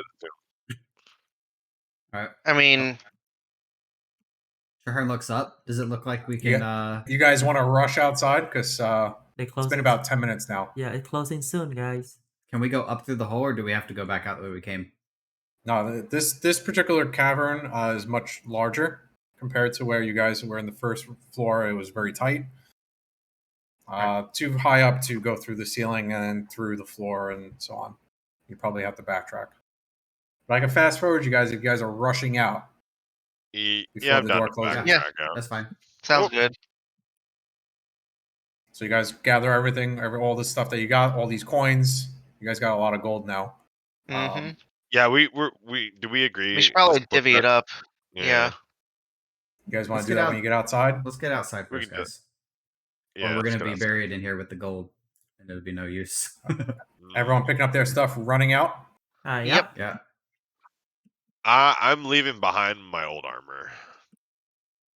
You're leaving it there. You're not taking it with you. No, I'll take it. Fuck it. Okay. You guys all rush outside. As Alina was about to close the door, you can hear maybe, "Wait!" Alina, wait! We coming! Don't shut it! She waits for you guys. And you guys are all able to leave the tomb. As the last person passes through, maybe Traherne or Orpheus. So I should close, yes? Yes. Go ahead, seal. Kahir, give me a perception check as she's closing the door. You cannot see any place where this seraph or angel came through. No hole in it. Seems fully intact, like as if no one came through the center of this thing or the ceiling or anything like that. But we clearly saw daylight when she went through it the first time. Yep. Also, backtracking, you guys didn't see a hole in the floor or anything like that after you left the second floor down? That's odd. I don't see where the seraph made hole. Oh, can you help me? It's very heavy. Oh, yes. Me bad. You guys pushing it closed? Yep. Very easily. You guys can push it closed together. And here at your feet, you don't feel any like air rushing through or anything like that. It seems sealed. She kind of, there's like a handle on it, and she kind of turns it, and you hear the locking mechanism. Okay, I think we good here. I think sealed, but where'd that angel wing thing come from? Go. I don't see a hole. Me not see hole either. I was going to send word to come have repairs, but no hole. Strange. It like tomb heal itself.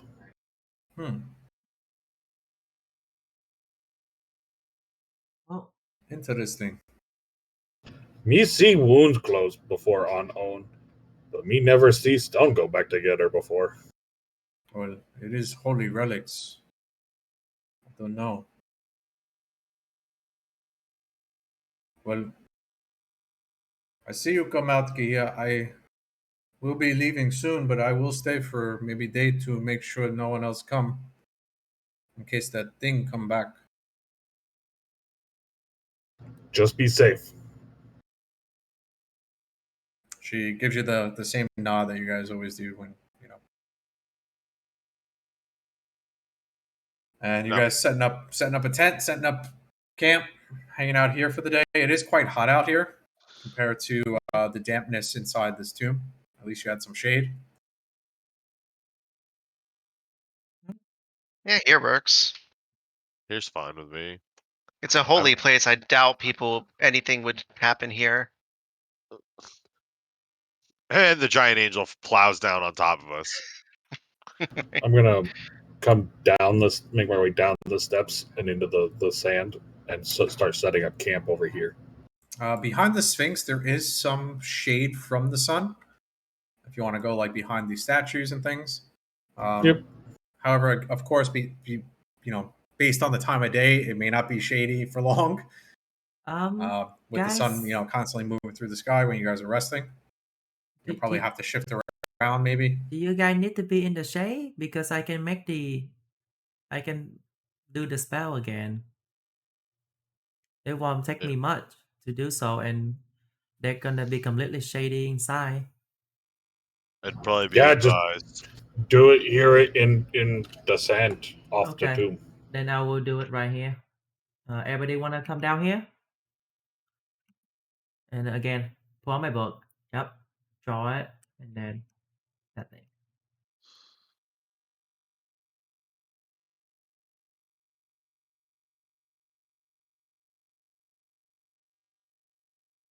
We can just rest here. Let's say for an hour. Was that worth for everybody? Valance looks beat to shit, and he is like dragging his ass. Yeah, He it's thinks we're definitely gonna going to use be the an whole 8 time. hour. It's definitely going to be an 8 hour. Oh, that's fine. I mean, that's fine by me. This spell lasts for 8 hours. Yeah, definitely. I'm going to need a good rest. I am beat. Okay. I literally had rocks hurled at me. I'm tired. I need a nap.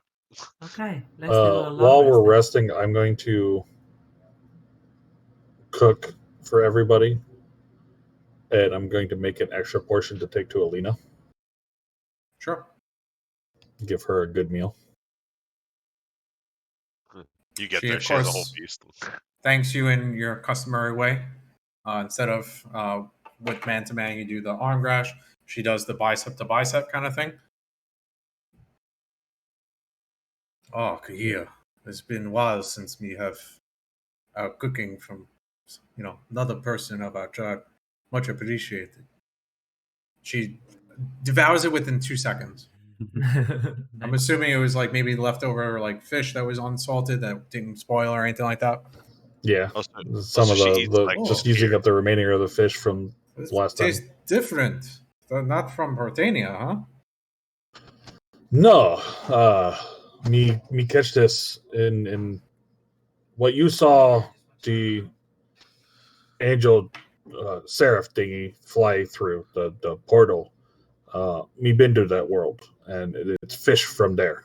Me caught it before coming back. Not bad, Kia. Not bad. Lots of places to fish. Not too bad either. It's good. It's good.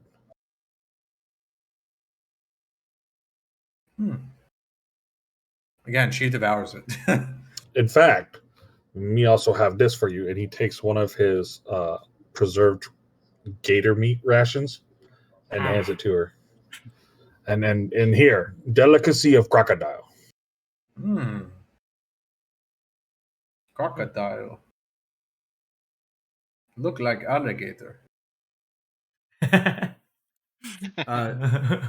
Tomato. They all have fang. Shahar looks over to Kahir. He's like, "So, have your people ever had Takes coffee?" she takes a bite and it like stringy, just like the alligator where you're from, Kier, instead of crocodile. Oh yeah, this alligator, not crocodile. Good though, very good. Kahir, have your people had coffee?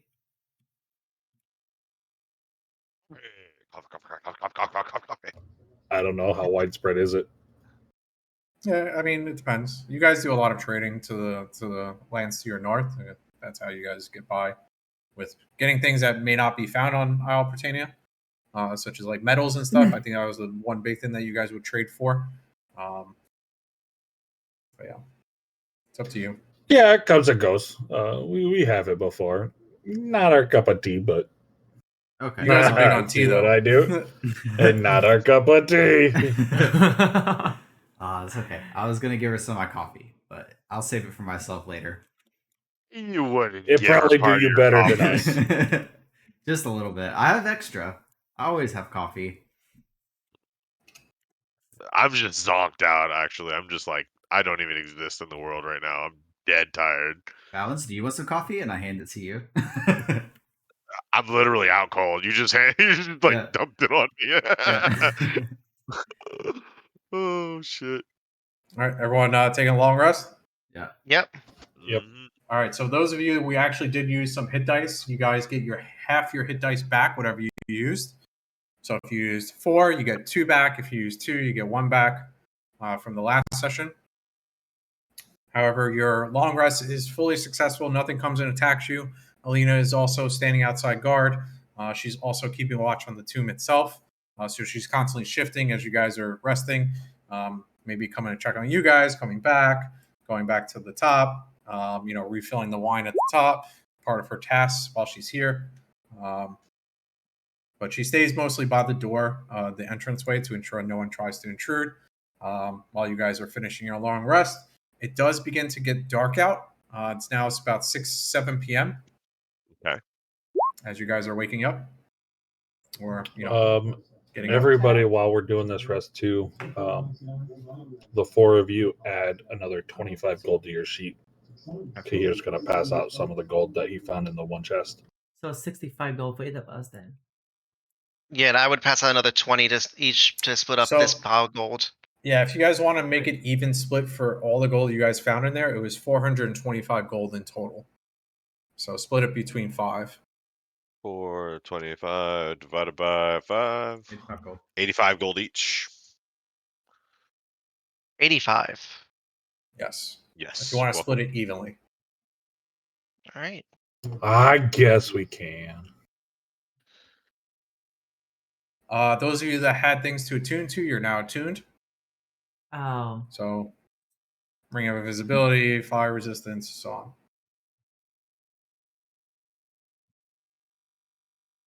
I would spend 50 gold. Wait. You need ink. You need to actually go buy the never ink. mind. I don't have that. Ignore that.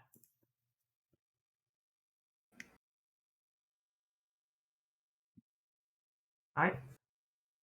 The 10 coming down. Wait, is it 8 hours yet? Just about, yeah. Maybe a minute or two.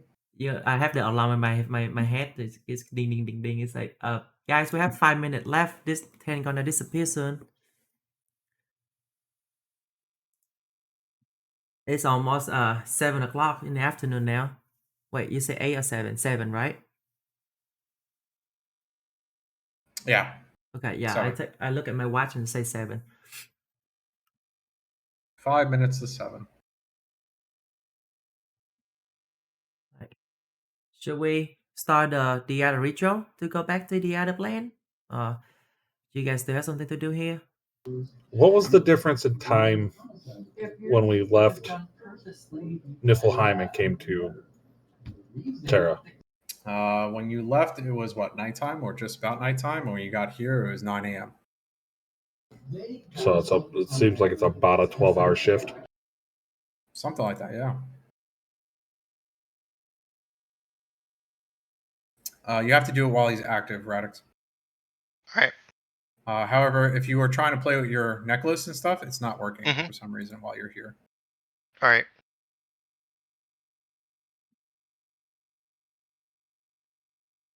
All right. It's possible it hasn't been 24 hours in total since you last summoned them.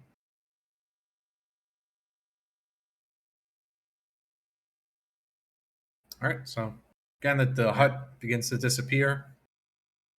You guys gather up. Mm-hmm. Tell me what you guys are thinking about as you are casting a ritual or beginning to cast, if that's what you're doing.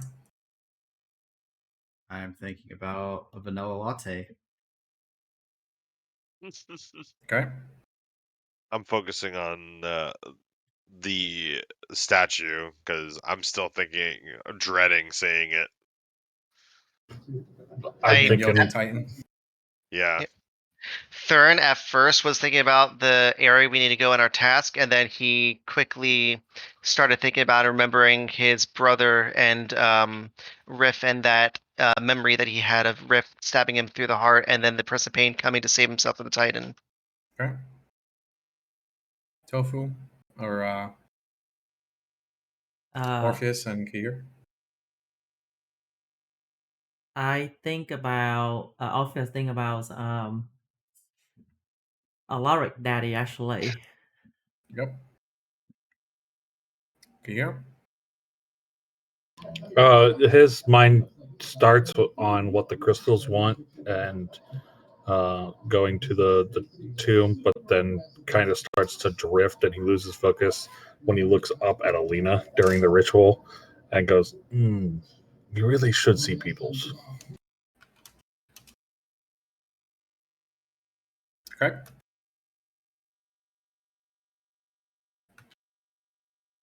All right. You guys begin casting your ritual. And takes about 10 minutes. Kahir, while the 10 minutes is passing, you get a note back. I'm going to type it out to you.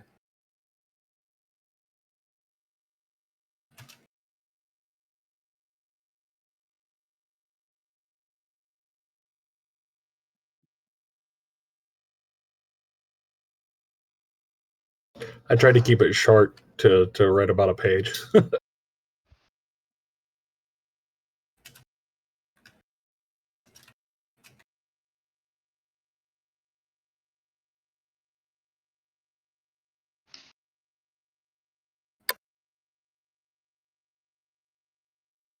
You guys can talk about whatever you want while the ritual is going on, except for one person has to stay silent.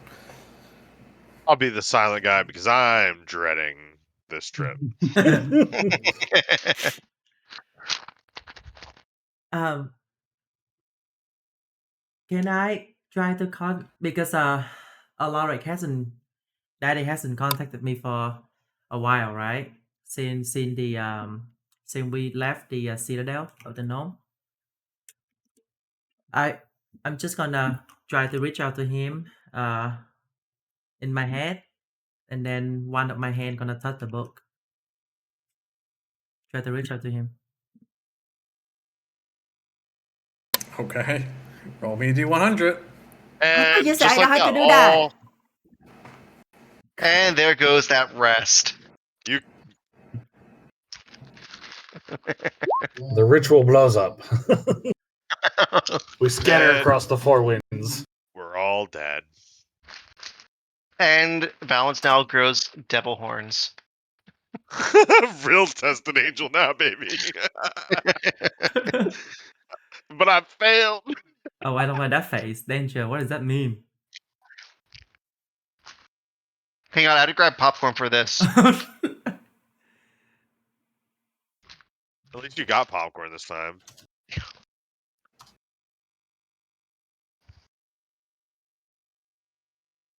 All right. Oh no! Where's my thing? God damn it! What? You What just is really that? wanted to talk to Daddy, didn't you? What's he that good? Sanella was the one that was with Loki, right?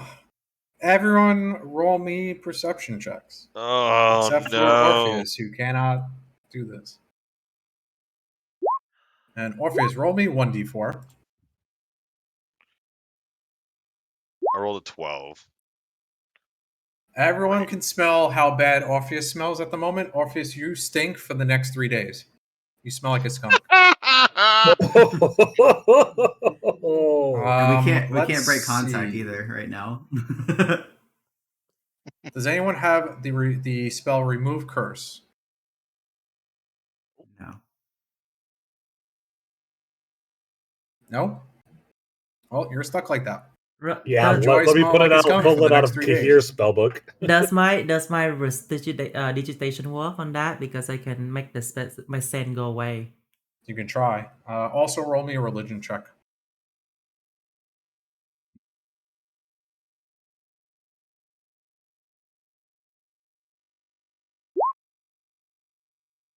You get no response from Ulrich.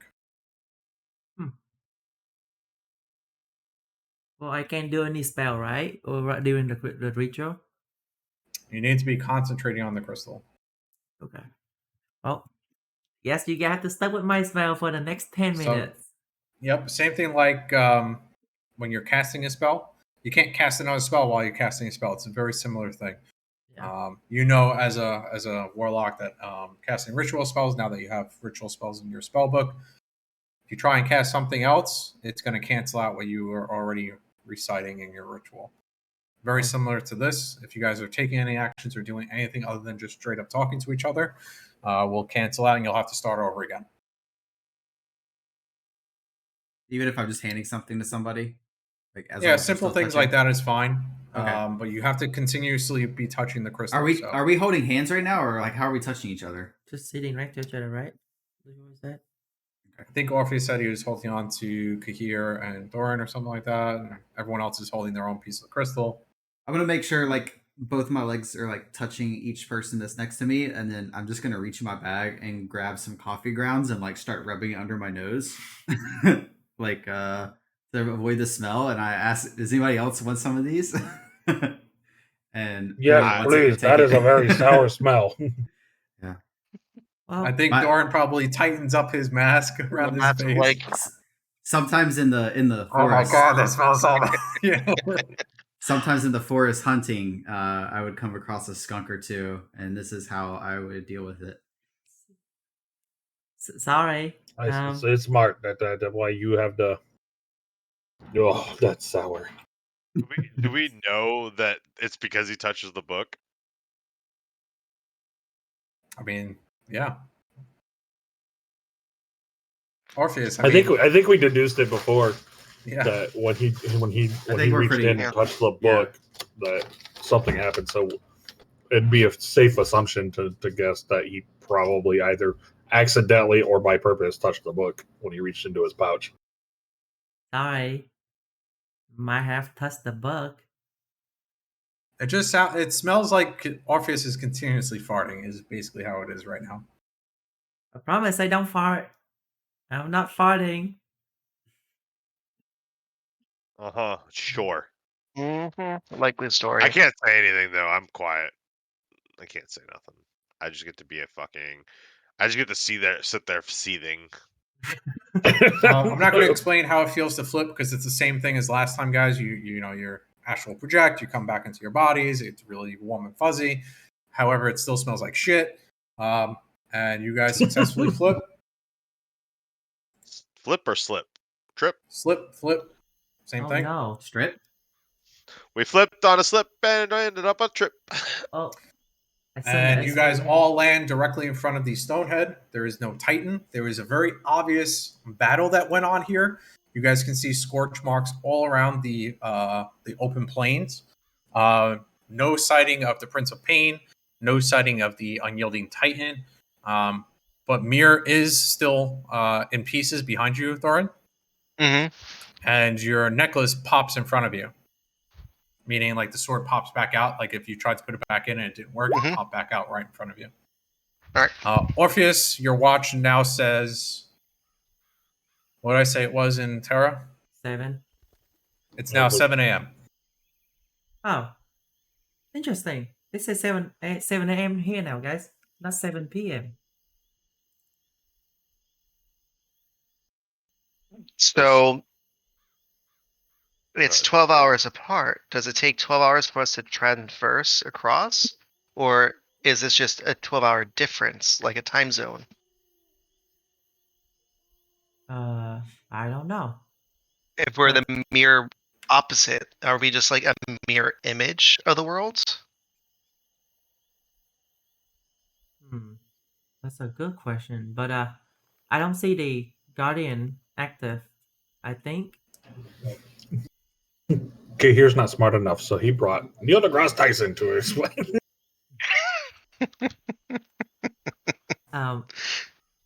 Danger, I wanna cast that spell to see if I can make the order go away. Doesn't work.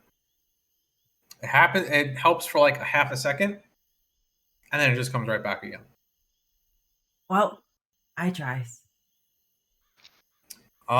Before you guys go to break, Mir, I'm assuming you're maybe popping your sword back in and looking back at Mir, and he comes back to his normal self. He has full HP. And that's the last scene we'll see before we go to the next break. So I'll see you guys in 5 minutes. All right.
Close that.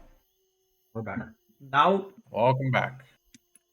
All right, you guys appear again in front of the large stone head, the largest.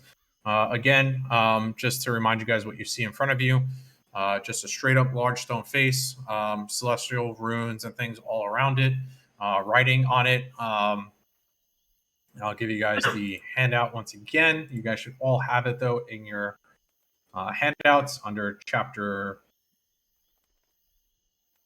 What was it? Chapter 5? The Stoneheads.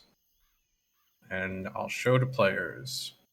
Worthy keepers must bring the key. For proven angels, the door shall part. Lucedis' ring or face the unyielding Titan. Again, you guys traveled back to Terra, obtained the ring, and you're back here now. After some conversation with the group, deciding on if you want to come back here or go someplace else, you decide to come back here. You now have the ring. And out of the right eye from everyone where you're standing is where you can basically place the ring. I believe Orpheus was the one that found out where to put it. I would point. Valen had the ring, right? So I would tell Valen that I think you need to put it on the right side of the right eye of that golem over there. There's a place where you can put the ring, Valen. All right. But I would like to stand back. I'm gonna move back after I say that. You mean you don't want to be on his shoulder again? No. I almost died last time.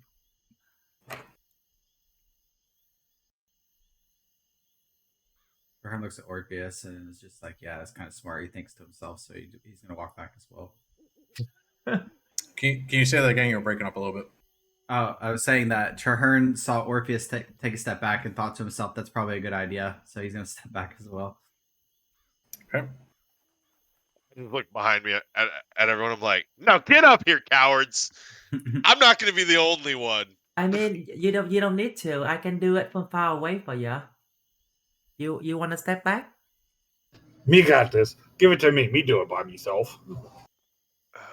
I feel like this is a really bad idea. Need some standing order back here, Balance. Thurin takes out his longsword just in case to be on the ready. Okay. Well, Mr. Angel, you can do it. Fine. So I reach inside and I place it on the thing.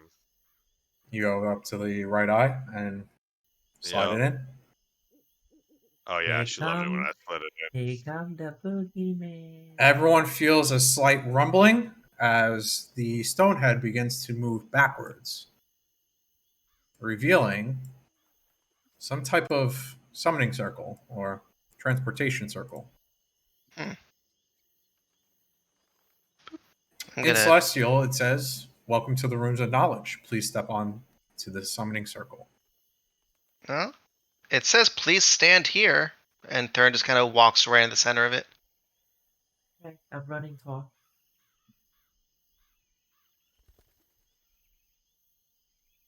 Radix, I told you about Mir. Mir's not able to step on.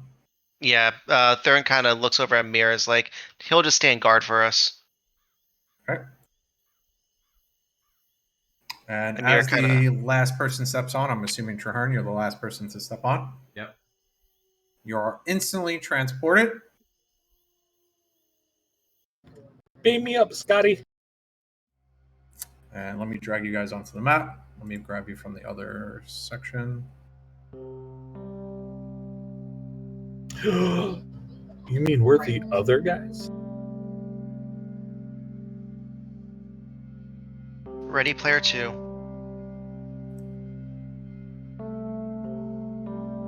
Is the photo show something? I need to read that book. Which one, Ready Player 2? Yeah. Oh. It's good. It's not as good as the first one, but... You guys see now? Oh, there she Yep. is. Hey, it's, why did that construct be able to come here and mine couldn't? As you inspect it, it's not the same one. As you guys approach. I don't think I have a handout of this one. Let me see. Oh, I do. This is the figure you see in front of you. Definitely a lot different looking than the other one. This was the other one, the one that with the staff. This one doesn't have a staff and seems a lot more angelic. This one, its wings are very brightly glowing. As you all arrive,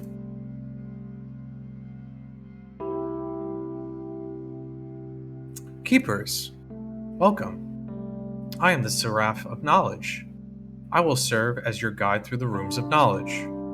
The previous keepers before you have made this place sort of a home, as these rooms are safe from the outside intruders.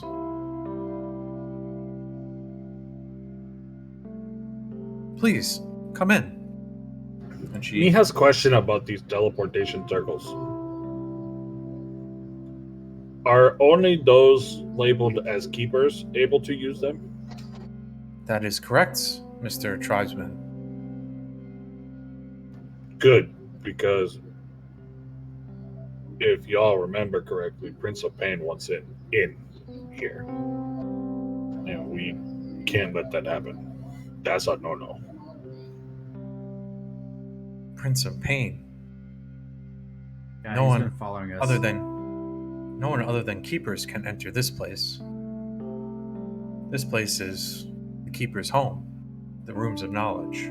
I have intact records of every keeper before you, starting from the first, Lucedis Dragoon, to the last, all of you. I have been created as a construct and tasked by the gods eons ago to provide information to the keepers about anything pertaining to the crystal, the current worlds, and to provide knowledge of the past, possible future, and the present. The items within these rooms were left by previous keepers of the past to pass on to keepers that come after, should they need. Feel free to take only what is required. Future keepers will also pass through these rooms when it is their time to gain assistance on their journeys. At the end of this corridor, you'll see an astral projection of the current worlds, and she disappears. Aw, I want to touch her wings.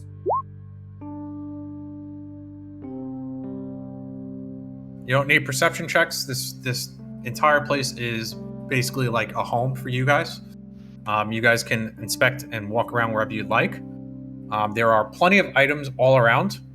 However, she did say please only take what you would need on your journeys.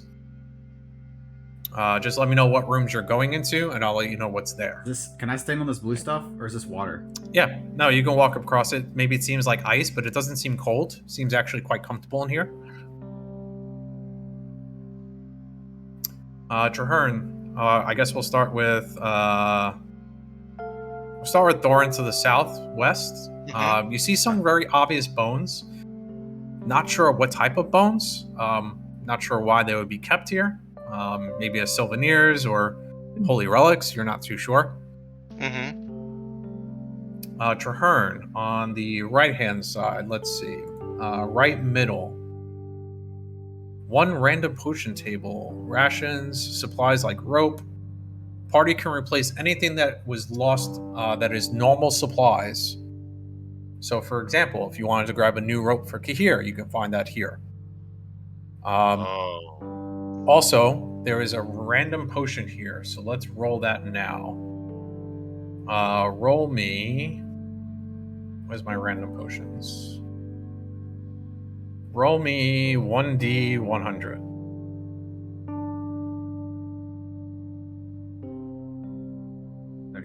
75. 75. Let me scroll all the way down. Ocean of instant death.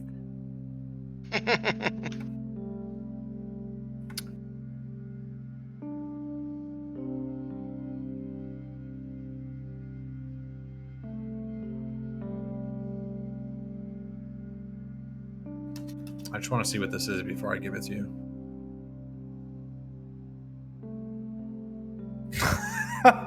Oh no. Potion of Longevity. When you drink this potion, your physical age is reduced by 1d6 plus 6 years to a minimum of 13 years.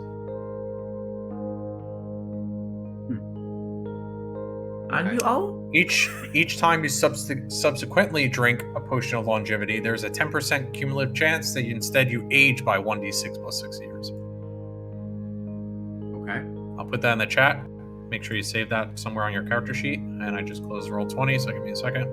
Just to clarify, we can take whatever we need, but we can take more than one item, correct? Or is it one item each out of here? No, you can take whatever you need.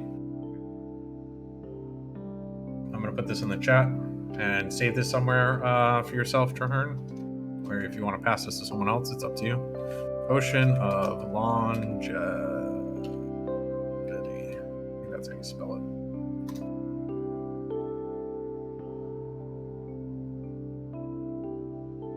There's also 5 potions of greater healing. Okay, I'll take those as well.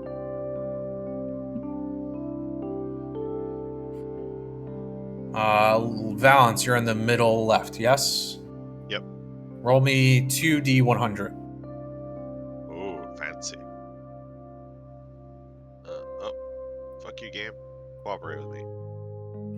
Oh, I guess you want them separate, huh? No, you find 74 gold in one spot and 47 gold in another. You Oh, can add that to your character sheet. Nice. Top right. It's so loadings. Top right. Orpheus, roll me 2d500. anyone else find it funny that my numbers were inverse? I saw that. Yes, I immediately thought that was amusing. Yeah. 491 and 486. You find 977 gold, What? which is crazy because you rolled really high numbers on those. Well- Kahir, in front of you is a statue of someone, and in his right hand is a really cool looking glaive. And Zeph, I think you've seen this glaive before, but it seems to be calling out to you. Let me see if I can find it. Here it is. This statue kind of looks like maybe a man of your people. Not someone that you recognize, though. Not at least immediately.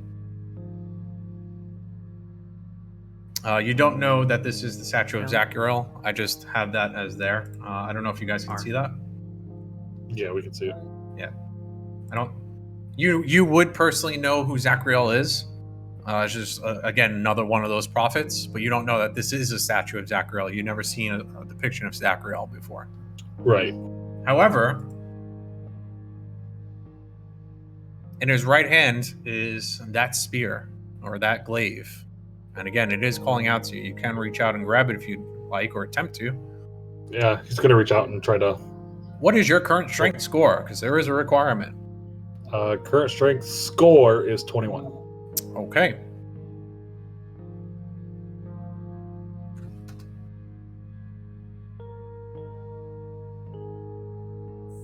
You have something called the Frost Glaive, which is you have to have a 20 strength or greater to wield it. When you hit with attack with using this Frost Glaive, the target takes an extra 1d6 cold damage. In addition, while you hold the Frost Glaive and you have resistance to fire damage. Lastly, each successful hit restores 1 HP to the wielder per hit, including extra attacks, blindside attacks, and attacks of opportunity. The Frost Glaive gives off a bright ultraviolet glow that only the wielder can see. You now have dark vision. Finally, the last one. Yes! The human finally gets it. As you grip this spear, Kahir, again, your thoughts race back to the first time that you received the vision. When you're on the Isles of Britannia and you cut through the invisible wall with the blue shimmer, and you were able to see things in a blue lens. Anything that you see in dark vision is now through a blue lens while you're holding this spear. Also, you'll remember when you were slamming your glaive against the invisible wall for the first time, and your hands started bleeding, and then the glaive turned blue, and your hands were getting repaired, or you were getting your HP back. It was this glaive. Sweet. So this ties you back to that vision that you had. As you grip this spear for the first time, maybe put your other one on your back, and you grip this one. It looks however you want. That was how I imagined it would look, an ancient spear from your people, looking pretty badass. That looks phenomenal. It works for me. Kahir is going to kind of prop it against his shoulder and set his other one in front of him and take the charm off of his and put the charm on the new one. And then he's going to replace the spear or his glaive where this one was on the statue. Okay. Basically just trade it out, like, hey, this one is now mine, I leave this for the next. Okay. Yeah, it might be an ancient weapon for someone else. Cool. Balance, as you approach to the north, the Seraph appears in front of you and waits for the rest of the party to join you. Do I see anything else on this side of the room? Again, if there's anything that you want to replace or grab, like extra torches or anything, you can. This is basically a room of resupply that you're in, Trahern. Okay. There's a couple of rooms of golds, and then obviously the well-deserved glaive that Zeph has been waiting for quite some time. So yeah, By this the has way, all been waiting here since day one. I would hand out 195 gold for each of for everybody. How much? 195 gold. 195.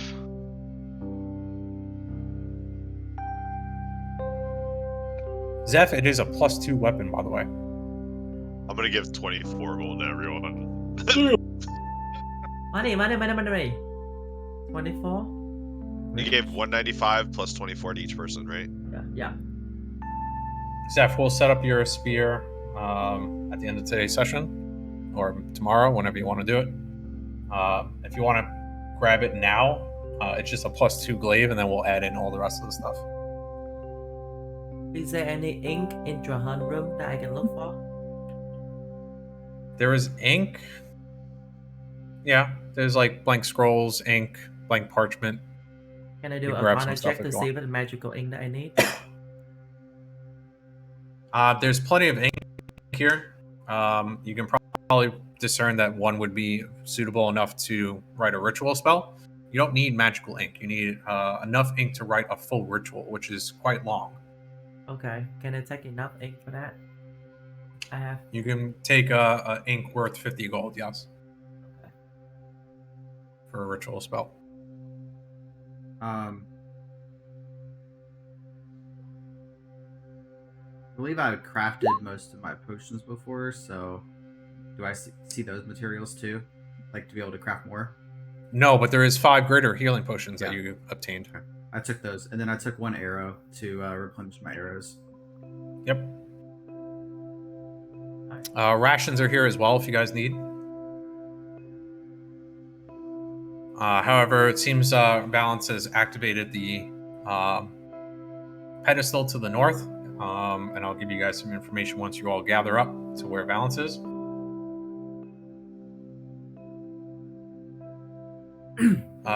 What you see, and I think we're missing someone. Yeah, there we go. Is the 2 worlds, Niflheim and Terra. You also see the original crystal, the crystal hole, along with a 3rd world. The Seraphin knowledge again reappears in front of you guys and begins to speak. She says, "This is the room of the past. The worlds as you know now as Terra and Niflheim were once one world. This world was known as Nif. Many eons ago, due to unknown reasoning, the gods separated the world of Nif into 2 separate worlds, Terra and Niflheim. Due to the betrayal of the angel Lucedis, they removed his wings and stripped him of his divine powers. However, the gods entrusted him as the first keeper of the crystal so that he can redeem himself, and allowed him to keep the holy lance that was stolen from the goddess Charlotte. Lucedis committed another act of treason by the gods by falling in love with and procreating with a human woman, which prompted the gods to punish them even further by removing the wings of all angels and stripping their divine powers, banishing them to live a mortal life on Terra, known now as the humans, and Lucedis, who had broken the trust of the angels. The gods continued to punish the mortals of Terra by erasing the angels' memories and the memories of all humans, and never intertwined with their world again. Thus, no magic ever existed again on Terra. The crystal was forged as a balance that holds the 2 worlds separate, and then further refined to ensure that Terra doesn't receive the magics of the Everflow. Now that the crystal is broken, the balance has ceased. You, Valence, as you have possibly suspected, is what is known as an Aasimar. Though the angelic blood of Lucedis has run through it countless generations for thousands of years, its potency hasn't diminished. Your powers awakened at the time of the crystal being broken, and thus you are what you are now, half angel, half human, still mortal. Human tribesman Kahir, I see you have elected to take with you the Frostglaive, one of the ancient weapons of the second keeper known as Zachriel, one of the strongest of the past keepers. He too was a Pertanian tribesman like yourself. A powerful weapon that empowers the keeper who had become blind due to injury to his eyes. I hope it assists you on your quest to repair the crystal. I will now open the room of the present. And she disappears. You guys want to continue following? You just continue north if you'd like to follow.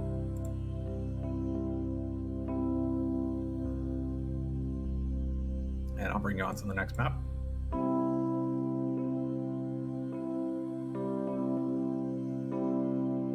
I gotta bring you guys on again. Hold on.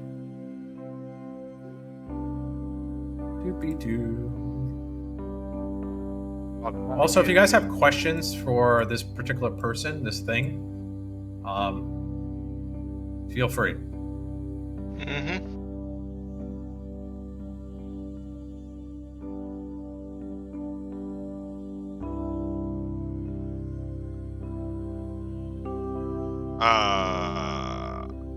But yeah, I was gonna ask her something. Kahir, what is your name? Why isn't your name there? It's there. I see his name. I see it. I don't see it for some reason. Okay. Oh wait. So I'm gonna ask moving the wrong person. angel. I'm gonna ask the angel how can I redeem myself to where my wings return, and not what I have now. Well, you're not fully angel. I think that will come in time. Right now, the magics of the gods themselves are no longer present. Should they return, depending on your actions, you may earn your wings.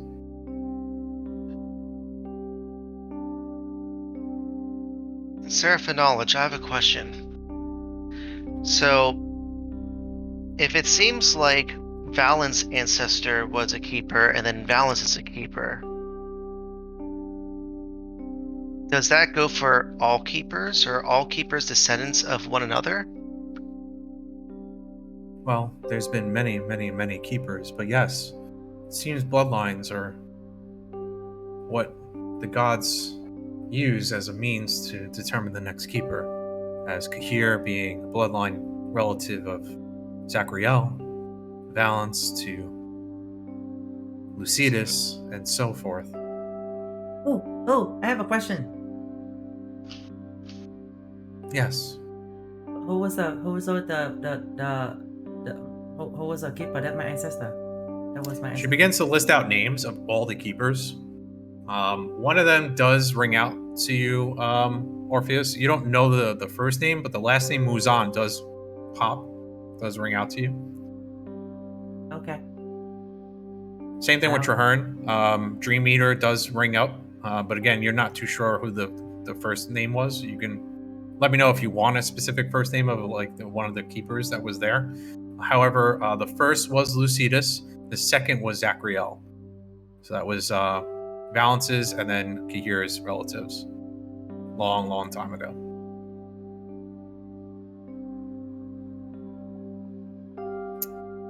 If no other questions, she's going to continue. Okay, that was my question. I say, is there always a keeper? Yes. And if so, how long ago was the last set of keepers? Like actual groups of keepers? Well, and not just we usually go there. don't have a group. It's usually one at a time. However, with the crystal being broken, there was need for more. You've met the last keeper, have you not, on Color Isle? Yes, Gother. Yes, the last. Probably a descendant of yours, young druid. Or you're a descendant of his, possibly. She looks at you, Trern. Gothor was probably a great ancestor of yours. He's quite old, or was quite old. Kahir will kind of pull out his crystal and show it to the Seraph and just be like, how will you fix? Make whole again. We will get to that, but first, I think you need to understand what the Everflow is itself. I'm sure you've heard the term quite often now. To the north is a small portion of the Everflow itself, that blue, shimmer-like substance in front of you. The Everflow has always existed, even before the gods. It is what gives all magic its nature and power. It is why you're able to heal wounds, why you're able to manipulate fire and other elementals. The crystal was forged to remove the Everflow's presence in Terra and direct it only to Niflheim. However, the crystal also had its purpose of keeping the worlds in balance and shadowing each other, the shadowing worlds. With the gods seemingly gone, and I myself unable to commune with them, you are the last hope. The fate of both worlds rests with you now.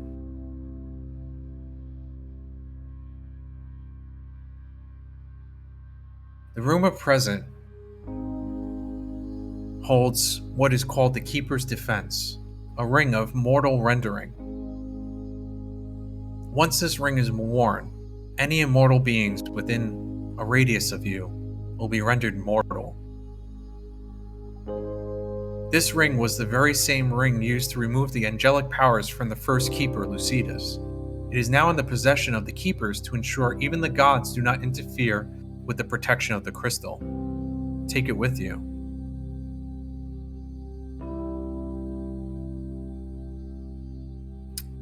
You guys see the ring? Yeah. So Thurin kind of steps up and reaches for the ring.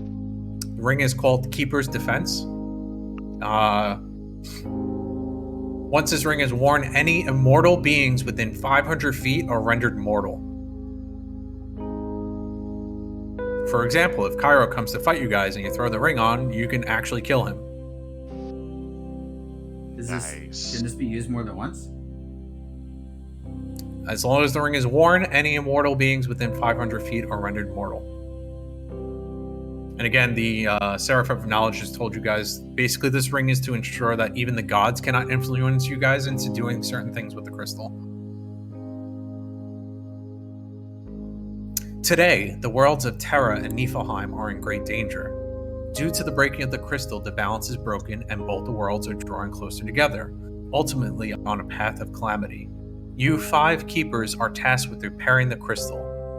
I will impart the knowledge passed on by the gods, which forged the original crystal eons ago. Alright, so there's a lot here for you guys. I'm going to put it in the chat, but she basically tells you all of this. And I think I have it as a handout as well, because it's a lot. Let me see. I do. I don't know if I changed anything. I don't think I did. So she tells you, in order for the crystal to become whole again, the party must obtain the following items. Blood of a human king spilled while alive. The fang of an ancient undead vampire. The crown of an elven queen. The hammer of Gul'dan, which is the hammer used by the gods of the dwarves to smite the crystal into its refined shape. A single tear of a pixie, also known as fairy dust. Molten lava, still hot from Death's Desert. The Ocean Surge, which Kahir should know what that is. A single piece of gold won with honor from a grand tournament. A frost giant's left eye or a dragon's promise.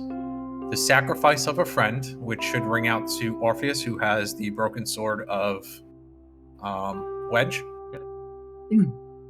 And the 3 pieces of the crystal, Everflow's balance.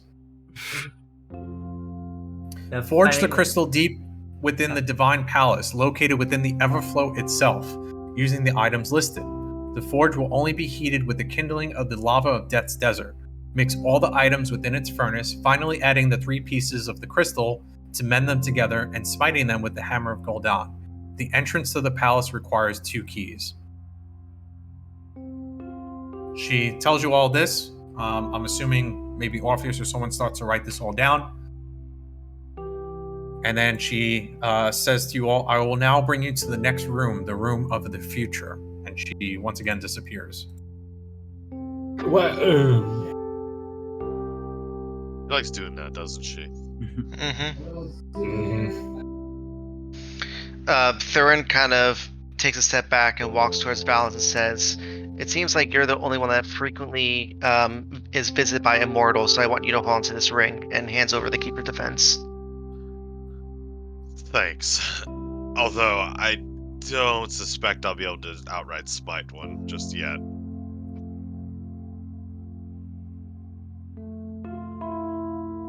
I slip the ring on. Okay. You can wear it or you can not wear it. It's up to you. It doesn't do anything to you or anything like that. So yeah, you can constantly wear it at all times, or you can only slip it on if you come across something that you feel like you'll need it for. It's totally up to you. Just remember, if it's out and about, meaning if it's on and it's not hidden, people can see it. Good. Let the immortals realize their weakness and folly.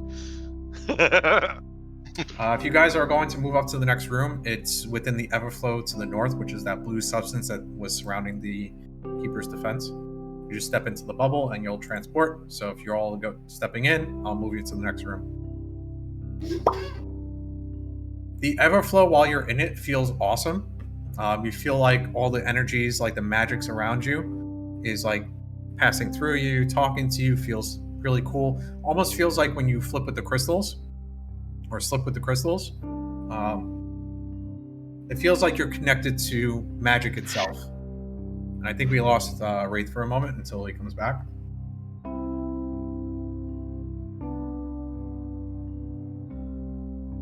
Switching back, I have Go take a quick break, or We'll give him a minute or two. I think we only have 10 minutes left in the session anyway. okay. You guys can talk before... Oh, he's back. You Here guys he can is. talk amongst yourselves until we get him back in Discord if he's not back in here. Did Zeph's internet die again? No, you. We were talking to you. I've been here. Okay. Oh, your face cam popped off, so I wasn't sure if you left or not. Oh, my girlfriend did just sit down at her computer. All right, you guys are in the next room. Now my name's gone. Really? It's showing for me. I see no, it. Show it's him not- I think Show roll for 20 me. is just buggy today. This is also very graphic intensive rooms. There's a lot of shit going on here. Yeah, when you change to the new thing, it most of the time kicks me. Is that a rift? That's a huge rift.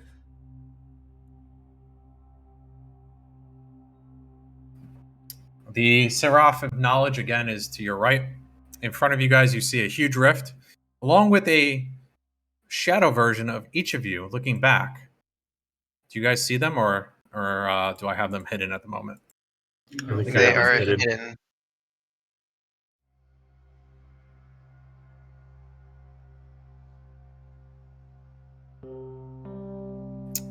She speaks up once again.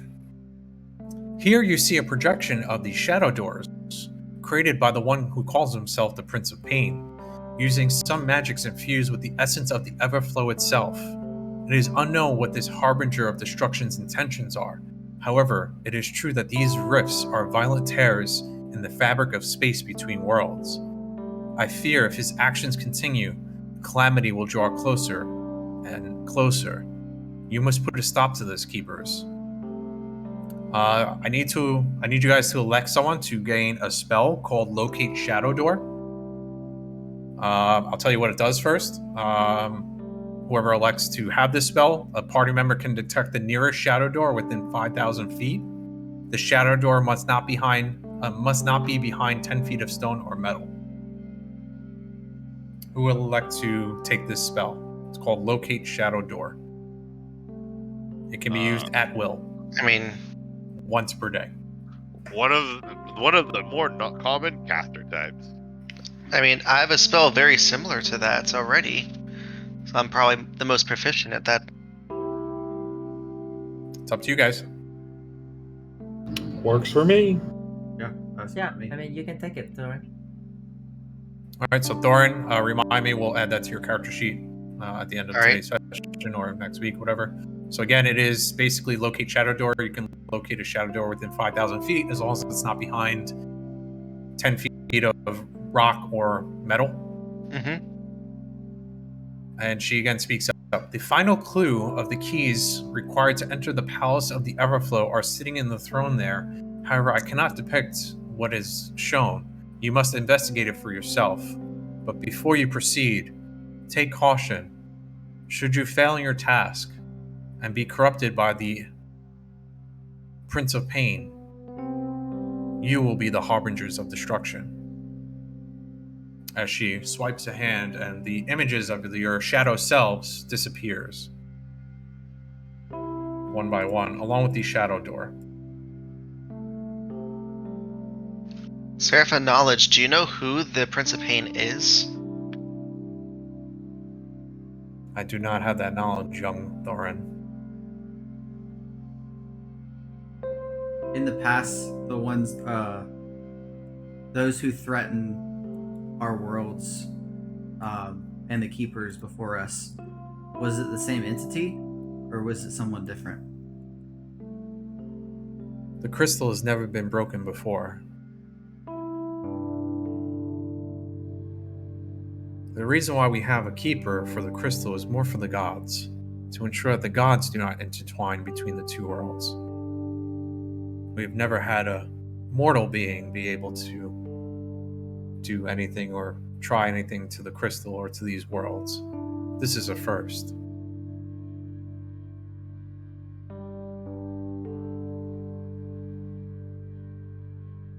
Again, the final clue to the keys required to enter the palace is there at the throne. And she points ahead of you guys. Do you guys approach? Yep. These are the final clues to your keys.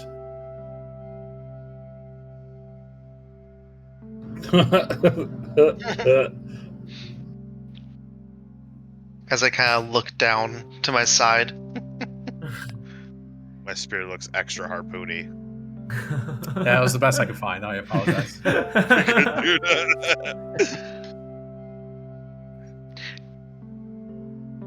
So, Keepers, this is all the knowledge I have to share. However, should I obtain any further knowledge, I will pass it on to you. Remember, this place is your safe ground. Keepers, know this, the destruction of the worlds grows closer with each passing day, and with each Shadow Rift opening. There is approximately 4 months remaining until the end of the worlds, as you know them. This is what is written in the future for both worlds, should you fail. I wish you all luck. Seek me again if you wish to be provided with any updated information that I become aware of. She doesn't disappear, she stays here. She does point again to the now column of fire that was originally where the shadow door was, which looks to be more like the column of Everflow. Should you wish to return back to Niflheim, just step into the Everflow here, and it'll port you back outside. Where will it port us outside? Directly in front of the largest stone head. 4 months is a much shorter time than we were initially told. It's due to the opening of the rifts from that harbinger of destruction. The violent terrors again brings these worlds closer and closer, faster and faster. I must implore, if you find some of these shadow rifts, to continue to close them. They'll buy you more time. I thought that's what we've been doing, but apparently they're opening faster than we've been closing them. Indeed. Fucking Merkel.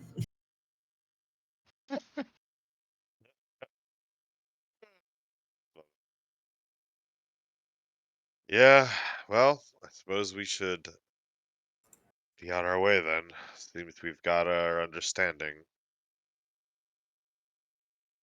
So,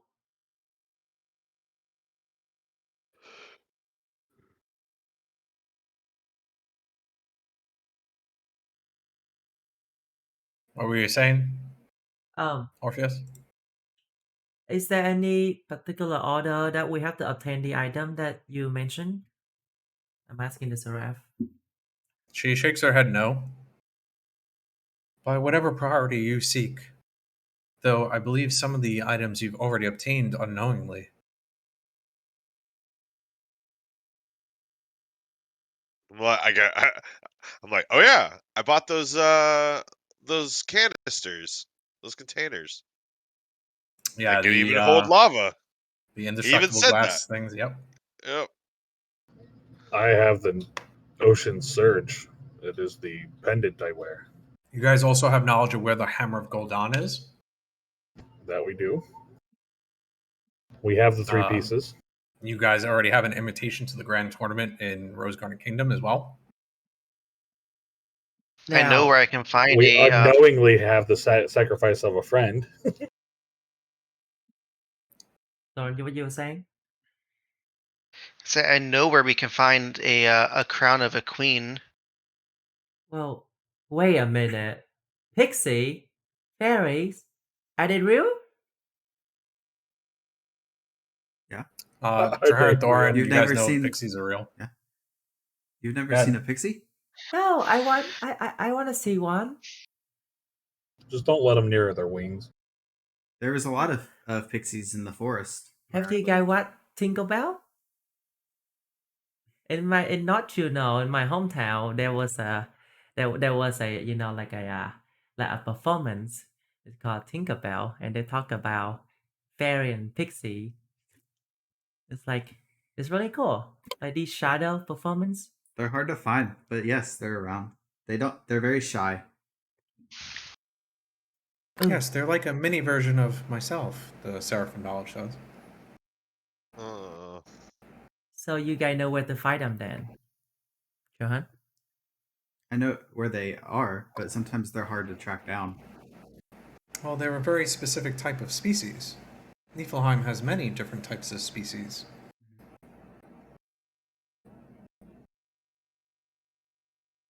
Uh, Is Well- that strange to you, Orpheus, that you've heard of a species in Terra that only lives in Niflheim?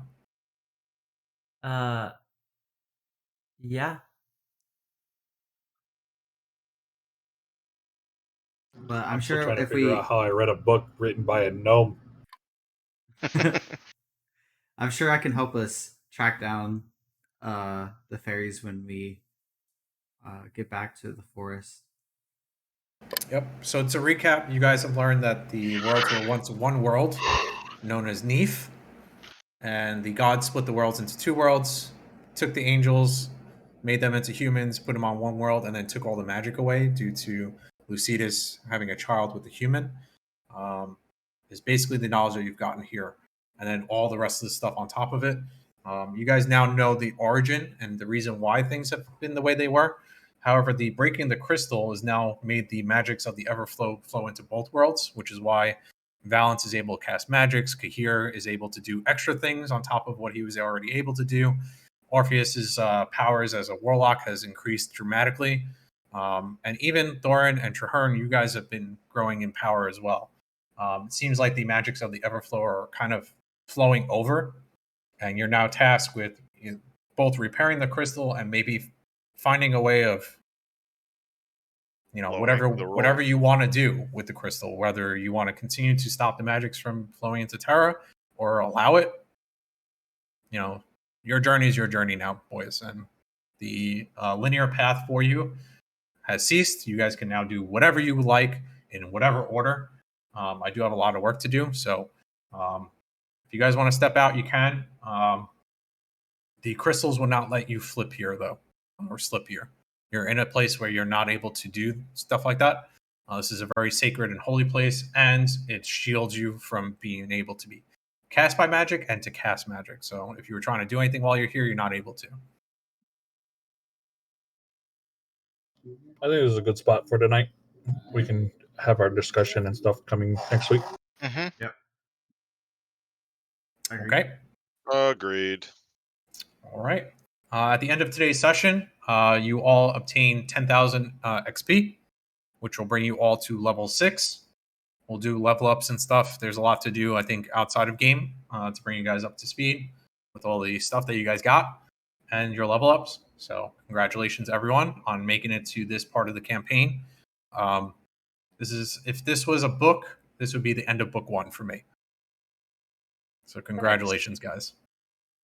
And I'll see you all next week. Thank you for playing. See you next week.